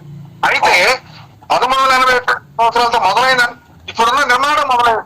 అప్పుడు ఆ ముద్ద రావడానికి ముందు ఏమున్నా సాక్ష్యాలు లేవు, కానీ ఉంటదనేది మన సైంటిఫిక్ నాలెడ్జ్. అంతకుముందు కూడా విశ్వం ఏంటంటే ఈ స్ట్రక్చర్ రావడానికి బిగ్ బ్యాంగ్ దొరికి ఇట్లా వస్తుంది. దీనికి ముందు ఆ ముద్ద ఎక్కడ ఉంటుంది? ఒకవేళ ఇలాంటి గ్రహాలు, నక్షత్రాలన్నీ అట్రాక్ట్ అయ్యి గ్రావిటేషన్ పుల్ వల్ల ఒకసారి చేరి మళ్ళా పేలి ఇట్లా అనేక సార్లు పేలిందని సాక్ష్యాలు లేవు కాబట్టి మనం చెప్పట్లేదు. కానీ బిగ్ బ్యాంగ్ ముందు ముద్ద, ఆ ముద్దకి ముందు ఉంది, దానికి ముందు ఉంది, దానికి ముందు ఉందనే మన తార్కిక జ్ఞానం, నాలెడ్జ్ మనకి ఎక్కడి నుంచి ఉంటుందంటే ఈ ముద్ద ఉంటుందని ప్రూవ్ అయిందా సైంటిఫిక్ గా? సాక్ష్యం లేదు కాబట్టి చెప్పట్లా, కానీ ఇది శూన్యం కాదనే దానికి మనకి బలమైన సాక్ష్యాలు. అది ఓకే. కొంతమంది ప్రిడిక్షన్ అట్లా దైవానికి వాళ్ళకి మనం చెప్పాలి అర్థమయ్యేటట్టు. వాళ్ళు తెలియాలని అంటారు, అంత మాత్రం వాళ్ళు నిజంగా మనం ఎవరైనా చెప్పాలి. ఇది ఈ వాస్తవికత, విశ్వ పరిణామాన్ని నియమతం చేయితే వాళ్ళు అప్పుడు ఇందాక ఫండమెంటల్ అంటే బిగ్ బ్యాంగ్ థియరీ అనేది కొంచెం ఫండమెంటల్ గా మనం చెప్పుకునే ఫిలాసఫీకి కొంచెం వీక్ గా ఉందట, మ్యాచ్ కావట్లేదు అనుకో. కరెక్టే, మనం నాలెడ్జ్ ఇప్పుడు ఇంకా పెరుగుద్ది. అంత ముందు నాలెడ్జ్ సాక్ష్యాలు లేవు కాబట్టి మనం చెప్పట్లేదు. కానీ ఈ బిగ్ బ్యాంగ్ జరిగిన దేవుడు కాదుగా, ముద్దగా భౌతిక ముద్దే కదా, అది కూడా భౌతిక రసాయన కూడా శక్తి ముద్దే కదా, కేంద్రం చదువుతున్నాం. దానికి ముందు ఏముందంటే మనకు సాక్ష్యాలు లేదు, మనం సైన్స్ ప్రకారం వితౌట్ ఆధారాలు చెప్పకూడదు కదా. వాళ్ళు చెబుతారు ఆధారం, మనం చెప్పాలి. అంత బిగ్ బ్యాంగ్ కూడా ఉందనడానికి ఇప్పుడున్న విశ్వ పదార్థాన్ని స్టడీ చేస్తే ఇది సృష్టించబడేది, నాశనం కాయపడేది. దీని లాజికల్ గా మనం అంత ముందు కూడా ఉందని చెబుతున్నాం, సాక్ష్యాలు లేవు. Okay, thank you sir. ఇంకెవరైనా సార్ కిషోర్ అండి. బిగ్ బ్యాంగ్ థియరీ అనేది యాక్చువల్లీ హైపోథసిస్, అది ప్రూవెన్ థియరీ కాదు. రెండోది అది వీక్ లింక్ కూడా కానవసరం లేదు. బిగ్ బ్యాంగ్ థియరీ అనేది అదే బిగ్ బ్యాంగ్ థియరీలో universe starting from big bang అనేది ఎక్కడ స్పష్టంగా చెప్పట్లేదు. అంతకు ముందు స్పేస్ టైం లేనప్పుడు మనం దేని గురించి ఊహించేదానికి, ప్రయోగాత్మకంగా పరీక్షించడానికి అవకాశం లేదు. అంతవరకే మనం అర్థం చేసుకోవాలి. అక్కడ టైము లేదు, స్పేస్ లేదు. బిగ్ బ్యాంగ్ ఎలా ఉండేదో తెలియదు, అది ఊహించినా ఊహ అవుతుంది తప్ప ప్రయోగాత్మకంగా చెప్తున్నా సైంటిఫిక్ గా ప్రూవ్ చేయలేం కాబట్టి హైపోథసిస్ దేనికైనా కూడా శాస్త్రీయబద్ధమైన ప్రయోగ అవకాశం ఉండాలి కాబట్టి అది పరికల్పన, దాన్ని స్లోగా కాస్మిక్ బ్యాక్గ్రౌండ్ రిజల్ట్స్ తోటి వాటన్నిటితోటి ఇప్పటికీ ఎక్కువ మంది బిగ్ బ్యాంగ్ థియరీని విశ్వ ఆవిర్భావం సమానం అర్థం చేసుకోవడానికి మాత్రం అర్థం చేసుకుంటారా, అది ఆల్రెడీ మాస్టర్ చెప్పారు. ఒక చిన్న edition. Okay, thank you sir. ఇంకెవరైనా? విశ్వం ఆవిర్భవించిందని చెప్పుకోవడం తప్పు కదా.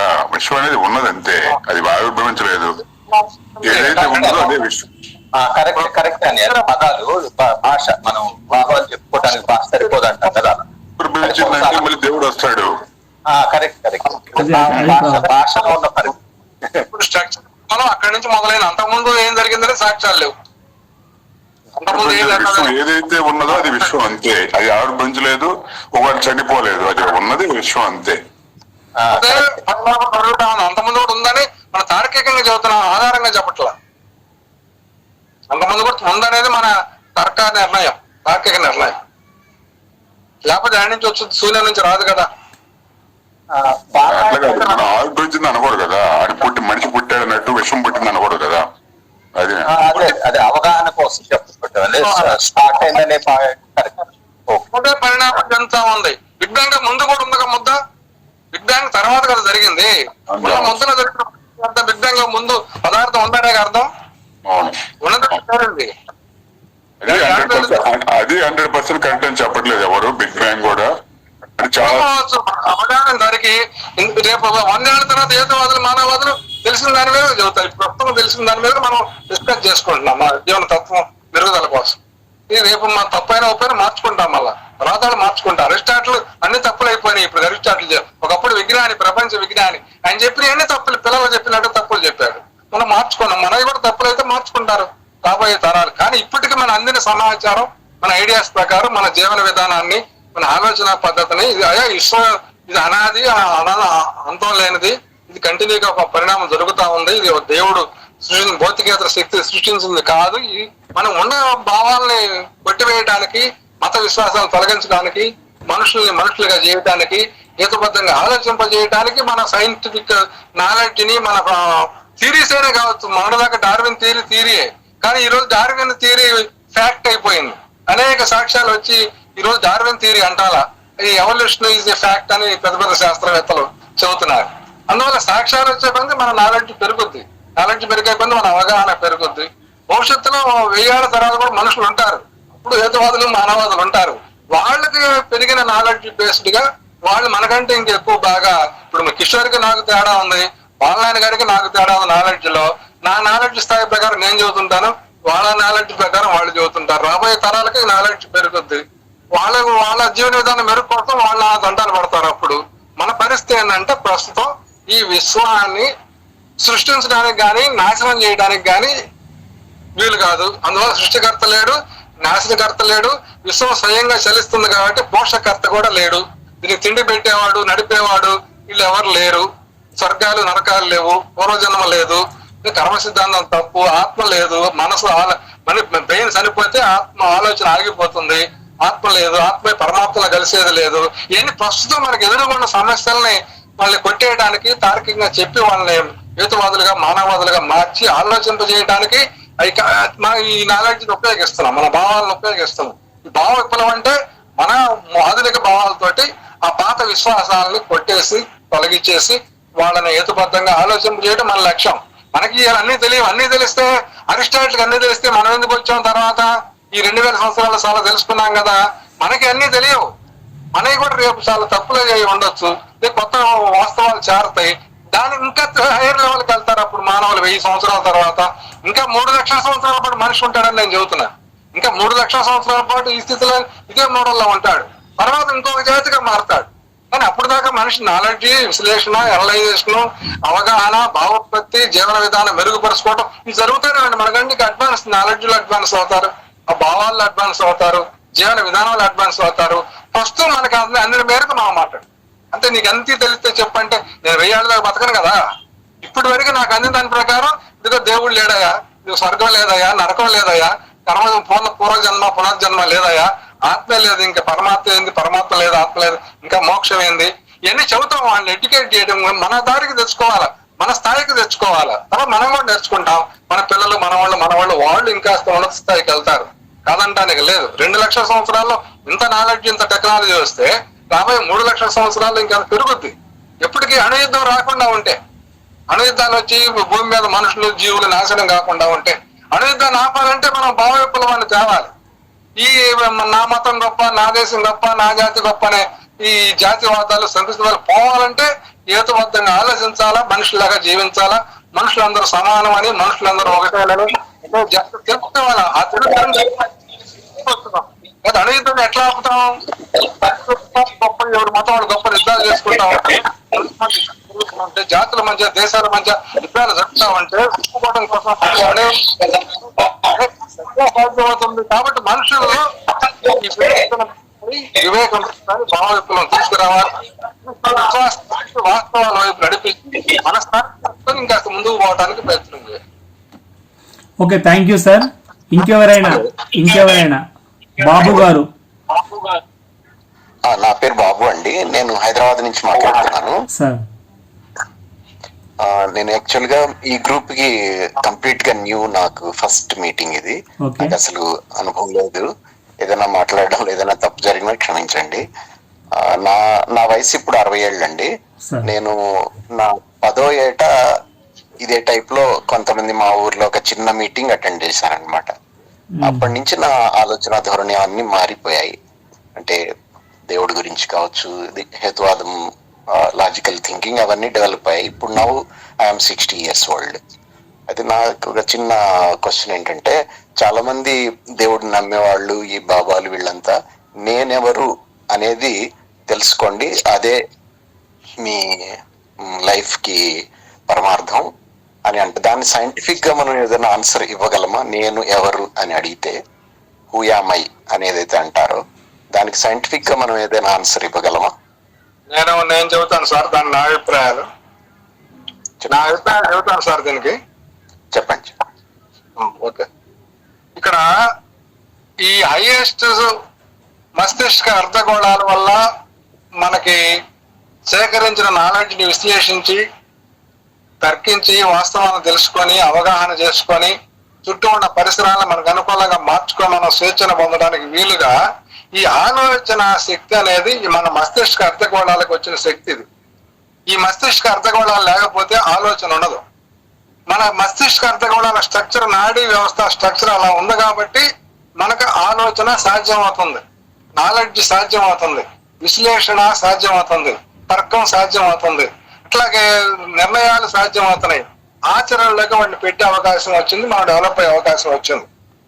ఒకసారి మనం మరణిస్తే మన శరీరంలో ఉన్న భాగాలు, రసాయన పదార్థాలన్నీ కూడా నిర్జీవ పదార్థాలుగా మారిపోతే, జీవరసాయన పదార్థాలన్నీ మన బ్రెయిన్ స్ట్రక్చర్ అంతా పోయి కార్బన్ డైఆక్సైడ్ గా, సల్ఫర్ డైఆక్సైడ్ గా మారిపోతే దాని యొక్క పని కూడా ఆగిపోయింది, ఆలోచన ఆగిపోయింది. మనం సంపాదించిన నాలెడ్జ్ మొత్తం మంటల్లో కలిసిపోయింది, ఎటు బయటకు బాదు. మన బ్రెయిన్ యొక్క స్ట్రక్చర్ చెడితే దాని ఫంక్షన్ చేయడం, నాలెడ్జ్ నిక్షిప్తం చేయడం, నాలెడ్జ్ ని అనలైజ్ చేయడం, అనలైజ్ చేసిన సత్యాన్ని గ్రహించడం, అవగాహన చేసుకోవటం, విశ్వ నియమాలని, మన జీవన విధానాన్ని మెరుగుపరుచుకోవటం, భావాలు, భావ విప్లవం ఇవన్నీ కూడా స్మాష్ అయిపోతాయి, ఉండవు.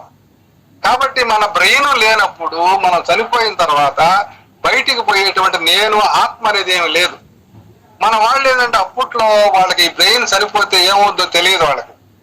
వాళ్ళకి అంతకుముందే విశ్వాసాలు ఉన్నాయి కాబట్టి దానికి అనుగుణంగా దీన్ని వ్యాఖ్యానించుకొని, మనం చనిపోయినా కూడా మన ఆత్మకు నాశనం లేదు, ఆత్మని తడపలేదు, ఆత్మని కొయ్యలేము, ఆత్మని చిరిగిపోదు అని భగవద్గీతలో చెప్పారు, కృష్ణాచార్య చెప్పారు. నేను ఆత్మ గురించి అనట్లేదండి, నేను ఎవరు అని సపోజ్ అంటే దానికి కరెక్ట్ సైంటిఫిక్ వేలో చెప్పాల్సిన ఆన్సర్ అంటే చనిపోయిన తర్వాత ఏం జరుగుతుంది అనే విషయం కాదు, బ్రతికున్నప్పుడే నేను ఎవరు అనేది తెలుసుకో అని అంటున్నారు. అంటే నాకేమనిపిస్తుంది అంటే, నాకు ఉన్న అవగాహన ప్రకారం మనం పుట్టినప్పటి నుంచి మన బ్రెయిన్ లో ఏవైతే ఆలోచనలన్నీ అక్యుములేట్ అయ్యాయో, మనకు ఒక స్టోరేజ్ డాటా బ్యాంక్ అని అనుకుంటే, ఆ ఆలోచనలు మొత్తం సమాహారమే నేను అంటే అదే అని నాకు అనిపిస్తుంది.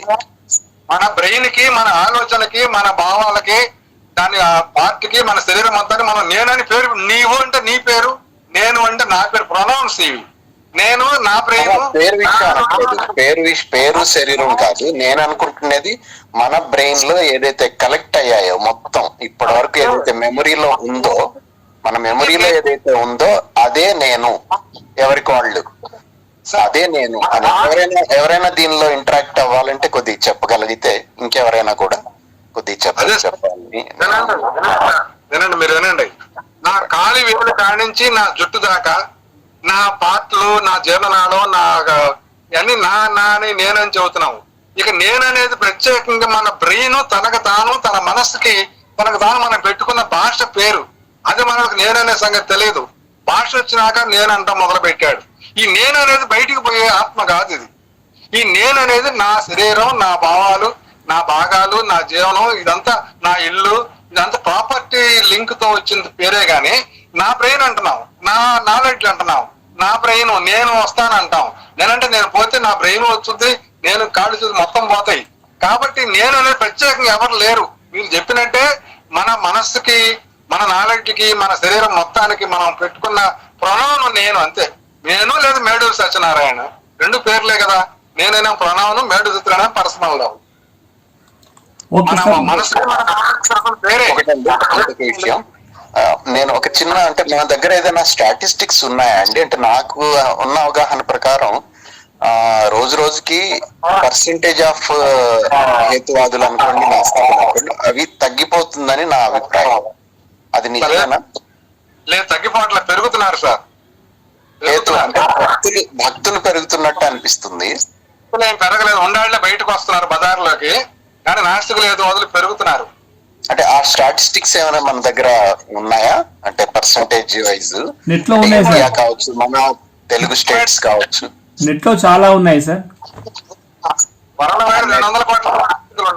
సార్ మన ఇప్పుడు బాబు గారు ఆంధ్రప్రదేశ్, తెలంగాణ అనుకుంటే సపోజ్ పర్సంటేజ్ ఏమన్నా ఉందా మన దగ్గర స్టాటిస్టిక్స్? బాబు గారు మీ ఫోన్ నంబర్ ఇవ్వండి, మీ ఫోన్ నంబర్ ఇవ్వండి నాకు. 7028 55 9764. నేను మీకు పంపిస్తాను సార్, మిగతా అన్ని పంపిస్తాను. అలాగే. ఇంకోటి, నేను ఇక్కడ హైదరాబాద్ సరౌండింగ్ లో ఏదైనా ఫిజికల్ మీటింగ్స్ జరిగినా కానీ నేను అటెండ్ అవుతానండి. ఇంకేదైనా సపోర్ట్ కావాలన్నా ఇది డెవలప్ కావడానికి మన ఇది, నేను అంటే ఐఎమ్ నౌ ఫ్రీ, రిటైర్డ్ కాబట్టి కొద్దిగా నాకు ఫ్రీ టైం ఉందన్నమాట. ఓకే, తప్పకుండా సార్, మీ సేవలు ఉపయోగించుకుంటాం. Thank you sir. ఇంకెవరైనా? నేను రాజశేఖర్ని, మళ్ళీ మేడూరు సత్యనారాయణ గారు సేమ్ క్వశ్చన్ సార్. ఇందాక మన బ్రెయిన్ కి జంతువులకి ఎందుకు నాలెడ్జ్ రాదంటే చెప్పారు. అదే విధంగా ఇద్దరు స్టూడెంట్స్ 3వ తరగతి చదువుతున్న వాళ్ళు, 2వ తరగతి చదువుతున్న వాళ్ళు, వాళ్ళకి సేమ్ బ్రెయిన్, సేమ్ స్ట్రక్చర్ ఉంటుంది కాబట్టి ఆ పిల్లలకి కొందరికి అర్థమైద్ది, కొందరికి ఎందుకు అర్థం కాదు అనేది నా క్వశ్చన్ అండి. యాజ్ ఏ టీచర్ గా కానీ జనరల్ గా ఏమన్నా చెప్పగలరా మీరు? చెబుతాను. నేను 40 సంవత్సరాల పాటు టీచర్ గా పనిచేశాను, 34 సంవత్సరాల పాటు. సరే, రోజు చూసి అన్ని తెలుసుకుంటానేమన్నా, అది వేరు. ఇక్కడ ఏమవుతుందంటే నేను 1వ క్లాస్ 2వ క్లాస్ పిల్లలకి 16 సంవత్సరాలు చెప్పాను నేను. ఎందుకంటే నాకు ఎలిమెంటరీ స్కూల్లో చేశాను. అప్పుడు నేను 4-5 క్లాసులు కాదు, కింద క్లాసులో తీసుకునేవాడిని, 1-2 క్లాసులు తీసుకునేవాడిని. ఒక ఇంట్లో నుంచి వచ్చే 3-4 పిల్లలు వరుసన వస్తారు. వాళ్ళందరూ కూడా తెలివిగా ఉంటారు, డిసిప్లిన్ గా ఉంటారు, క్రమశిక్షణ తోటి ఉంటారు, చెప్పింది వింటారు, చెప్పింది చేస్తారు, హోంవర్క్లు చేస్తారు. ఒక ఇంట్లో వాళ్ళ పిల్లలు ఇంకొక ఇంట్లో నుంచి వస్తారు. ఆ ఇంట్లో వాళ్ళందరూ గాలిగా తిరుగుతుంటారు, మనం చెప్పినట్టు వినరు, చెడు అలవాట్లు ఉంటాయి, బూతులు ఉంటాయి. అంటే అర్థం ఏంటంటే ఇళ్లలో పెంపకం పుట్టిన కాడి నుంచి మొదలవుద్ది. పిల్లల పెంపకం అనేది పుట్టిన కాడి నుంచి మొదలై 5 ఏళ్లకు వాడు స్కూల్కి వస్తాడు, 6 ఏడుకి 1వ క్లాసు, 7 ఏడుకి 2వ క్లాస్కి వస్తాడు. ఈ లోపు ఏమవుతుందంటే వాళ్ళు పుట్టినప్పుడు అందరూ సమానమైన బ్రెయిన్స్ తో పుడతారు. మన కాలు వంకర, చెయ్యి వంకర ఎవరు, అందరూ కాళ్ళు చేతులు పుట్టినట్టే సరైన బ్రెయిన్ తోనే పుడతారు. కానీ పెంచేటువంటి తీరులో ప్రతి ఇంట్లో ఒక క్రమశిక్షణ ఉంటుంది. ఒక తల్లిదండ్రుల యొక్క నాలెడ్జ్ స్థాయి, వాళ్ళ యొక్క కల్చరల్ స్థాయి, వాళ్ళ అలవాట్లు, వాళ్ళ పిల్లల్ని పెంచే తీరు, ఇచ్చే పోషకాలు, వాళ్ళ నాలెడ్జ్ అంతా కలిపి ఆ ఇంట్లో పిల్లలు పెరుగుతుంటారు. పక్కన ఇంకో ఇంట్లో పిల్లలు వాళ్ళ పేరెంట్స్ యొక్క నాలెడ్జ్ ప్రకారం, వాళ్ళ యొక్క భావాలు, వాళ్ళ యొక్క విశ్వాసాలు, పక్కన ముస్లిం ఉంటే వాళ్ళ పిల్లలు ముస్లింలుగా పెరుగుతారు, పక్కన క్రైస్తవులు ఉంటే వాళ్ళు క్రైస్తవులుగా పెరుగుతారు. అట్లా వాళ్ళ జీకే, వాళ్ళ నాలెడ్జ్ ప్రకారం, వాళ్ళ అనుభవం ప్రకారం పిల్లలు పెంచుతూ ఉంటారు. ఈ పిల్లల పెంపకంలోనే మనుషులు క్రైస్తవులుగా, హిందువులుగా, ఇస్లామీయులుగా మారుతున్నట్టుగానే ఈ పెంపకంలోనే వాళ్ళు ఈ బ్రెయిన్ కి ఫుల్ ఎక్స్పీరియన్స్ ఇచ్చిన వాళ్ళేమో తెలియగల వాళ్ళు అవుతారు. వాళ్ళని తిట్టి కొట్టి వాళ్ళకి ఏం చెప్పకుండా, వాళ్ళకి ఏం అడిగిన దానికి చెప్పకుండా ఉంటే వాళ్ళకి నాలెడ్జ్ ఎరగబడిపోతారు. ఎప్పుడైతే 5 సంవత్సరాల పాటు పెంపకంలో ఉండే తేడాతోటి వాళ్ళు స్కూల్లోకి ఎంటర్ అవుతారో ఇక మాస్టర్లు చెప్పే తీరు అందరికి ఒకటే, కానీ వాళ్ళకి అర్థమయ్యే తీరులో తేడాలు ఉంటాయి. వాళ్ళు అప్పటి వరకు పెరిగిన నాలెడ్జ్, అప్పటి వరకు పెంచుకున్న అలవాట్లు, పిల్లల పెంపకం వల్ల వచ్చింది అంతా కూడా ఏమవుతుందంటే వాళ్ళు ఇచ్చేటువంటి డిసిప్లిన్, ఒకటి బడికి వస్తాడు రాడు, ఒక రోజు రాకపోతే రెండో రోజు చెప్పేది అర్థం కాదు, 4 రోజులు పొలం వెళ్ళి వస్తాడు ఒక్కొక్కడు, వాడికి ఈ పాఠం అర్థంగా తర్వాత పాఠం అర్థం కాదు. ఆ విధంగా వెనకబడిపోయే అవకాశం ఉంటది. వాళ్ళు దృష్టి ఎడ్యుకేషన్ మీద వాళ్ళు తగినంత స్ఫూర్తి కూడా కొంతమంది పేరెంట్స్ ఎవరు పట్టించుకున్న పిల్లలు లేకుండా లేపుతారు, చదివిస్తారు, రాపిస్తారు, వాళ్ళు స్కూల్ పంపిస్తారు, అడుగుతారు, నేర్పుతారు, చదివిస్తారు, అప్పు చెప్పించుకుంటారు, ఇవన్నీ చేస్తారు. ఇంకో కుటుంబంలో అట్లా ఉండదు. అందువల్ల ఏమవుతుందంటే ఆ పెంపకంలో వచ్చేటువంటి స్కిల్స్ లో తేడా వల్ల, నాలెడ్జ్ అనుభవాల తేడా వల్ల వాళ్ళ యొక్క లెర్నింగ్ కూడా తేడా వచ్చింది. మనం ఒకటే మాస్టర్ ఒకటే పాఠం చెప్పినా, నేను ఒకటే చెబుతున్నా, కానీ మీ అందరికి సమానంగా అర్థం అవుతుందని నేను అనుకోను. పిల్లల్లాగే మీ అందరి పిల్లల కింద లెక్కే. మీరు సోషల్ సబ్జెక్ట్ చదివినాడు కావచ్చు, ఆయన ఫిజిక్స్ లో రీసెర్చ్ చేశాడు, మళ్ళీ ఇంకొక ఆయన వచ్చాడు సైంటిస్ట్, వాళ్ళకి అర్థమయ్యేది వేరు, మిగతా వాళ్ళకి అర్థమయ్యేది వేరు. అది ఎప్పుడు మనకు ఉన్నటువంటి నాలెడ్జ్, మనకున్న ఎక్స్పీరియన్స్ దాన్ని బట్టి మనకు అర్థం అవుతుంది. ఆ విధంగా పిల్లల్లో కూడా వైవిధ్యం అనేది డిఫరెన్సెస్ అనేవి ఉంటాయి. అందుకని క్లాస్కి ఒకరు 2 ఇంజనీర్లు అయ్యేది, మిగతా అందరూ ఇక్కడే తిరుగుతుంటారు, మాకు ఇక్కడే కనపడుతుంటారు. ఒక్క క్లాసులో 20 మంది అంటే 25 మంది అంటే ఒకరిద్దరు బాగా చదువుకుని వాళ్ళు ఇంజనీర్లు, డాక్టర్లు అవుతారు, మిగతా అందరూ ఇక్కడే గొడ్లు కాసుకుంటానో లేదా పొలం పని చేసుకుంటానో ఉంటారు. ఎందుకంటే పిల్లల పెంపకం కనుక పర్ఫెక్షన్ గా ఉంటే, వాళ్ళకి ఆరోగ్యాలు సక్రమంగా చూసినట్టయితే, రెగ్యులర్ గా స్కూల్ పంపి వాళ్ళ డౌట్లను క్లారిఫై చేసే పేరెంట్స్ సపోర్ట్ కూడా ఈక్వల్ గా ఉంటే, అట్లాగే టీచర్లు వాడు ఎక్కడో హై స్కూల్, ఎలిమెంటరీ స్కూల్ మా హై స్కూల్కి వస్తాడు, కాలేజీకి వెళ్తాడు, ఒక్కో స్కూల్లో ఒక్కో స్టాండర్డ్ ఉంటుంది, కాలేజీకి అందరూ కలుస్తారు, అన్ని స్కూల్ వాళ్ళు కలుస్తారు, వాళ్ళు ఒక్కో స్కూల్లో ఒక్కో రకంగా ఉంటారు, ఒక్కో పేరెంట్ బిజీలో ఒక్కో రకంగా ఉంటారు. ఈ వైవిధ్యాలు భేదాల వల్ల ఏమంటే వాళ్ళకి పాస్ట్ నాలెడ్జ్ సరిగా లేనందువల్ల, పాస్ట్ అవగాహన సరిగా లేనందువల్ల, సరిగా ట్రైనింగ్ లేనందువల్ల మనం చెప్పేది వాళ్ళకి అర్థం అవుద్ది, ఒకరికి ఒక రకంగా అర్థం అవుద్ది, ఒకరికి కొంతవరకు అర్థం అవుద్ది. ఆ తేడాలు మనకు వాళ్ళ పెంపకంలో నుంచి, వాళ్ళ నాలెడ్జ్ లో నుంచి, పిల్లల్లో కూడా వైవిధ్యాలు ఉంటాయి, తేడాలు ఉంటాయి. ఆ తేడాల వల్లే మనం చెప్పే తేడాకి అర్థం. ఓకే సార్, అంతేకాకుండా సార్ వీటన్నిటికీ కొన్ని అడిషనల్ గా చెప్పాల్సిన విషయాలు ఏంటి అంటే, ఒకటి అనువంశికత సార్. అనువంశికత అంటే వ్యక్తులకు తల్లిదండ్రుల నుండి అందేటువంటి జీన్స్, అది 51% ప్రభావాన్ని చూపెడుతుంది. తర్వాత చుట్టుపక్కల ఉన్నటువంటి పరిసరాలు, తర్వాత పేరెంటింగ్ విధానాల వల్ల కూడా ఇది మారే అవకాశాలు ఉంటాయి. ఇది 49% ఉంటుంది. కాబట్టి ఈ రెండింటి కలయిక వల్లనే వ్యక్తుల యొక్క ప్రవర్తన అనేటువంటిది ఏర్పడుతుంది. అంతేగా మరి ఒకరు 6 అడుగులు పెరుగు, ఒకడు 3 అడుగులు పెరుగుతాడు, ఒకడు తెల్లగా ఉంటే ఒకడు నల్లగా ఉంటాడు. ఇవన్నీ జీన్స్ లో వచ్చే వైవిధ్యాలు ఉంటాయి. అవి ప్లస్ అనుభవాలు పెంపకంలో వచ్చాయి. రైట్. ఇంకా సార్ ఇంకేమైనా ఉన్నాయా?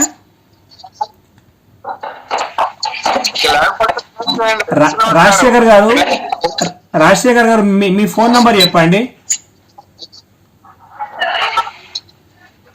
రాజశేఖర్ గారు 988 65 2253. Okay sir. ఇంకా ఎవరైనా మాట్లాడుతున్నారు? శ్రీనివాస్ గారు, ఎవరు లేకపోతే క్లోజ్ చేయండి తుది మాటలతోటి. Okay sir. నమస్తే సార్. నమస్తే చెప్పండి. నమస్తే చెప్పండి, పేరు చెప్పండి. ఓకే. జనరల్ గా నేను మాట్లాడుతున్నా సార్. ఏంటంటే మనం కొన్ని గ్రూప్లలో ఉన్నప్పుడు వాళ్ళు ఏమంటారంటే, మీరు ఒక హిందువులను విమర్శిస్తుంటారు, వేరే మతాలను విమర్శించారు, వాళ్ళు మీ తాట తీస్తారు, అది చేస్తారు, ఇది చేస్తారు అని హిందువులు అలా ఇలాంటివి చేయం కాబట్టి మా మీద ఏడతారు అన్నది మాట్లాడుతుంటారు. ఎందుకంటే మనమేమో ప్రపంచం అంతా ప్రశాంతంగా మానవతావాదంతో ఉండాలని చెప్పని మనం ప్రశ్న చెప్తుంటాం. వీళ్ళేమో వాళ్ళు అట్లా, వీళ్ళు ఇట్లా ఆ మతం ఉండదు, ఈ మతం ఉండదు, వాళ్ళని చంపేద్దాం, వీళ్ళని చంపేద్దాం అని చెప్పని వీళ్ళు ఈ విధంగా అనుకుంటారు. అలాంటి వాళ్ళకు మనం గ్రూపులలో ఎలాంటి మెసేజ్ పెడితే బాగుంటుంది, ఎలా వాళ్ళతో మాట్లాడితే బాగుంటుంది, ఎలా రియాక్ట్ అయితే బాగుంటుంది? మేడూరు గారు చెప్పండి శ్రీనివాస సార్ సార్ చెప్పండి, మీరే శ్రీనివాస సార్ చెప్పండి. ఏం లేదు సార్, ఫస్ట్ అయితే ఇప్పుడు మన దగ్గర చాలా సాహిత్యం ఉన్నది, హేతువాద సాహిత్యం, మానవవాద సాహిత్యము. ఈ సాహిత్యాన్ని ఫస్ట్ మనము అర్థం చేసుకోగలిగితే వాటికి జవాబులు చాలా సులభంగా మీరే చెప్తారు. కాబట్టి ఇప్పటి వరకు మీకు హేతువాది మ్యాగజైన్ వస్తుందా?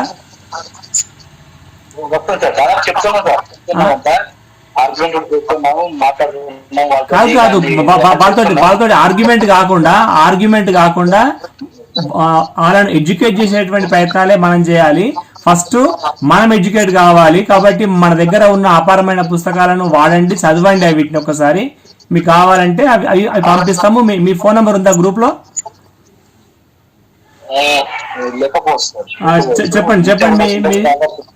చెప్పండి రాసుకుంటాను. నేను మీ మీద మళ్ళీ మాట్లాడతాను.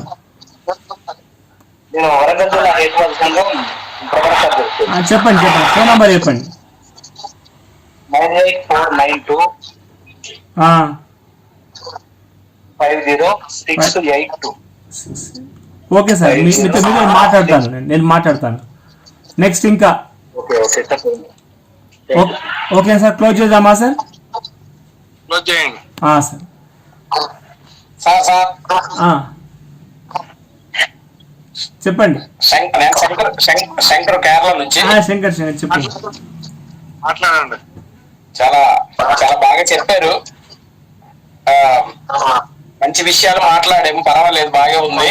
ఇప్పుడు బాబు గారు చెప్పిన విషయం గురించి నేను కొద్దిగా మాట్లాడాలనుకుంటున్నాను. మాట్లాడుతుంటే జస్ట్ ప్రపంచంలో 800 కోట్ల పైగా ప్రజలు ఉన్నారనుకుంటున్నాం.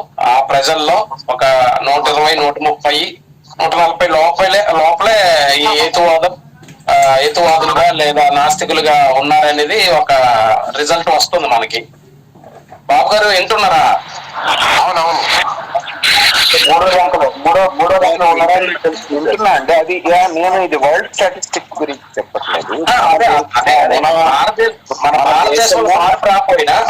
భారతదేశంలో మార్పు రాకపోయినా కులాల పరంగా, మతాల పరంగా బానిసత్వం వహించి జీవిస్తున్న సమాజం అయి ఉంటుంది కాబట్టి మనకు పెద్ద కనిపించట్లేదు. కానీ విదేశాల్లోన చాలా మార్పు వస్తుంది.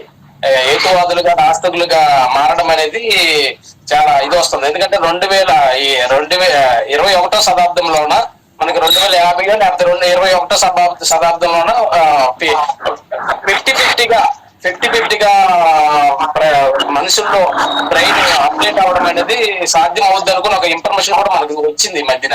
ఎందుకంటే మొన్న ఈ అక్టోబర్ 19న కేరళలో ఒక నాస్తికుల సమావేశం జరిగింది. ఆ వేడిలోనే అతి పెద్ద నాస్తికుల సమావేశం అని మా తాలూకు ఒక బ్యానర్ అనేది పెట్టడం జరిగింది. దానికి కూడా ఉన్న ఈ కేరళలో ఉన్న యువతి యువకులు, న్యూ జనరేషన్ లో ఉన్న యువతి యువకులు కూడా బాగా థింక్ చేస్తుండ్రు అనమాట మార్పు కొరకు. అంటే కులాల పరంగా, మతాల పరంగా మన తెలుగు రాష్ట్రాల్లో కాదు, కేరళ కొద్దిగా డిఫరెంట్, చాలా డిఫరెంట్. ఎందుకు నేను చెప్తున్నా అంటే నేను కూడా దానిలో ఇప్పుడు ఎర్నాకుళం అంటే క్వశ్చన్ జిల్లా స్థాయిలో నేను వర్క్ చేస్తున్న మెంబర్ గా నేను చెప్తున్నాను. 7,000కు పైగా ఆ మీటింగ్ లో, ఆ సమావేశానికి పాల్గొన్నారు. బాగా జరిగిందన్నమాట. ఎందుకంటే ప్రతి విషయం సైన్స్ పరంగా అన్ని విషయాలు, ఇప్పుడు హోమియో విషయం గురించి కానీ, ఆయుర్వేదం విషయం గురించి కానీ, అలోపతి విషయాల గురించి అన్నిటి కూడా మంచి డిబేట్ జరిగింది. చాలా ఇదిగా జరిగింది. ఎందుకంటే కేరళలో మన ఇండియాలోన, సౌత్ ఇండియాలోన, కేరళలోన చాలా మార్పు కనిపిస్తుంది. మన తెలుగు రాష్ట్రాల్లో నేను అంత ఇదిగా నేను చూడట్లేదు.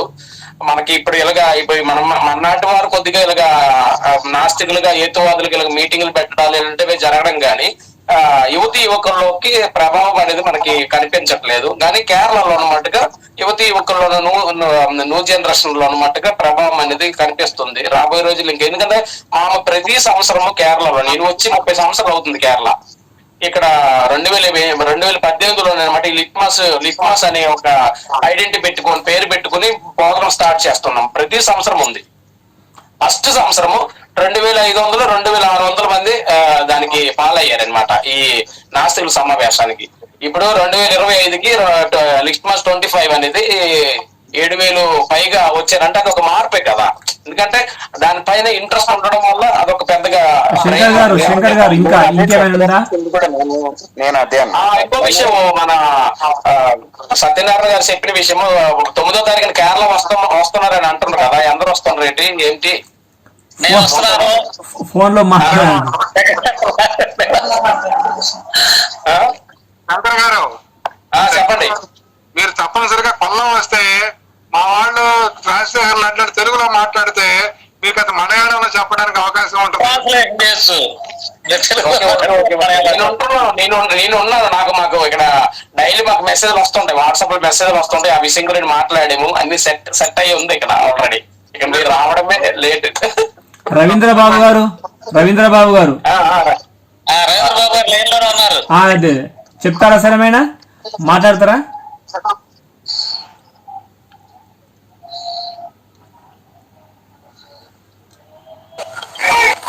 రవీంద్ర బాబు నేను మాట్లాడటం కుదరదులేండి.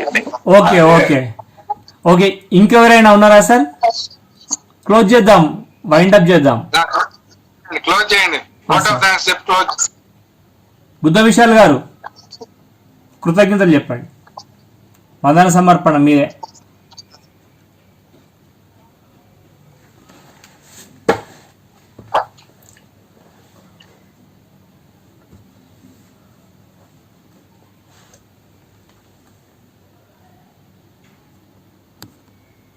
చెప్పండి, మళ్ళీ ఒకసారి చెప్పండి. ఆయన ఏదో వాళ్ళు వినలేదు అనుకుంటా. మీది ఆయన మ్యూట్ లో ఉన్నది. ఆయన మనుషులు లేడే, మీరే చెప్పండి. ఎటువంటి పక్కకు పోయి ఉంటాడు. ఉన్నాడు సార్, ఉన్నాడు. మ్యూట్ తీసేయండి. ఆయన కనపడుతున్నాడుగా, ఈయన నల్ల వస్తున్నాడు లైన్ లో. మాట్లాడండి సార్. రైట్. దాదాపు 2.5 గంటల పాటు జరిగినటువంటి గూగుల్ మీట్ లో పాల్గొన్నటువంటి వాళ్ళు అనేక రకాల విషయాలు ముఖ్యులు చెప్పారు. మరి అనుమానాలు, డౌట్స్ కూడా క్లియర్ చేసుకోవడం అనేటువంటిది జరిగింది. మరి ఇంతసేపు ఓపికతోని ఉన్నటువంటి మీ అందరికీ మరి పేరున ధన్యవాదాలు తెలియజేస్తూ ఈ సమావేశం ఇంతటితో ముగుస్తుందని తెలియజేస్తున్నా. Thank you very much sir. అందరికీ థ్యాంక్ యూ వెరీ మచ్. తప్పకుండా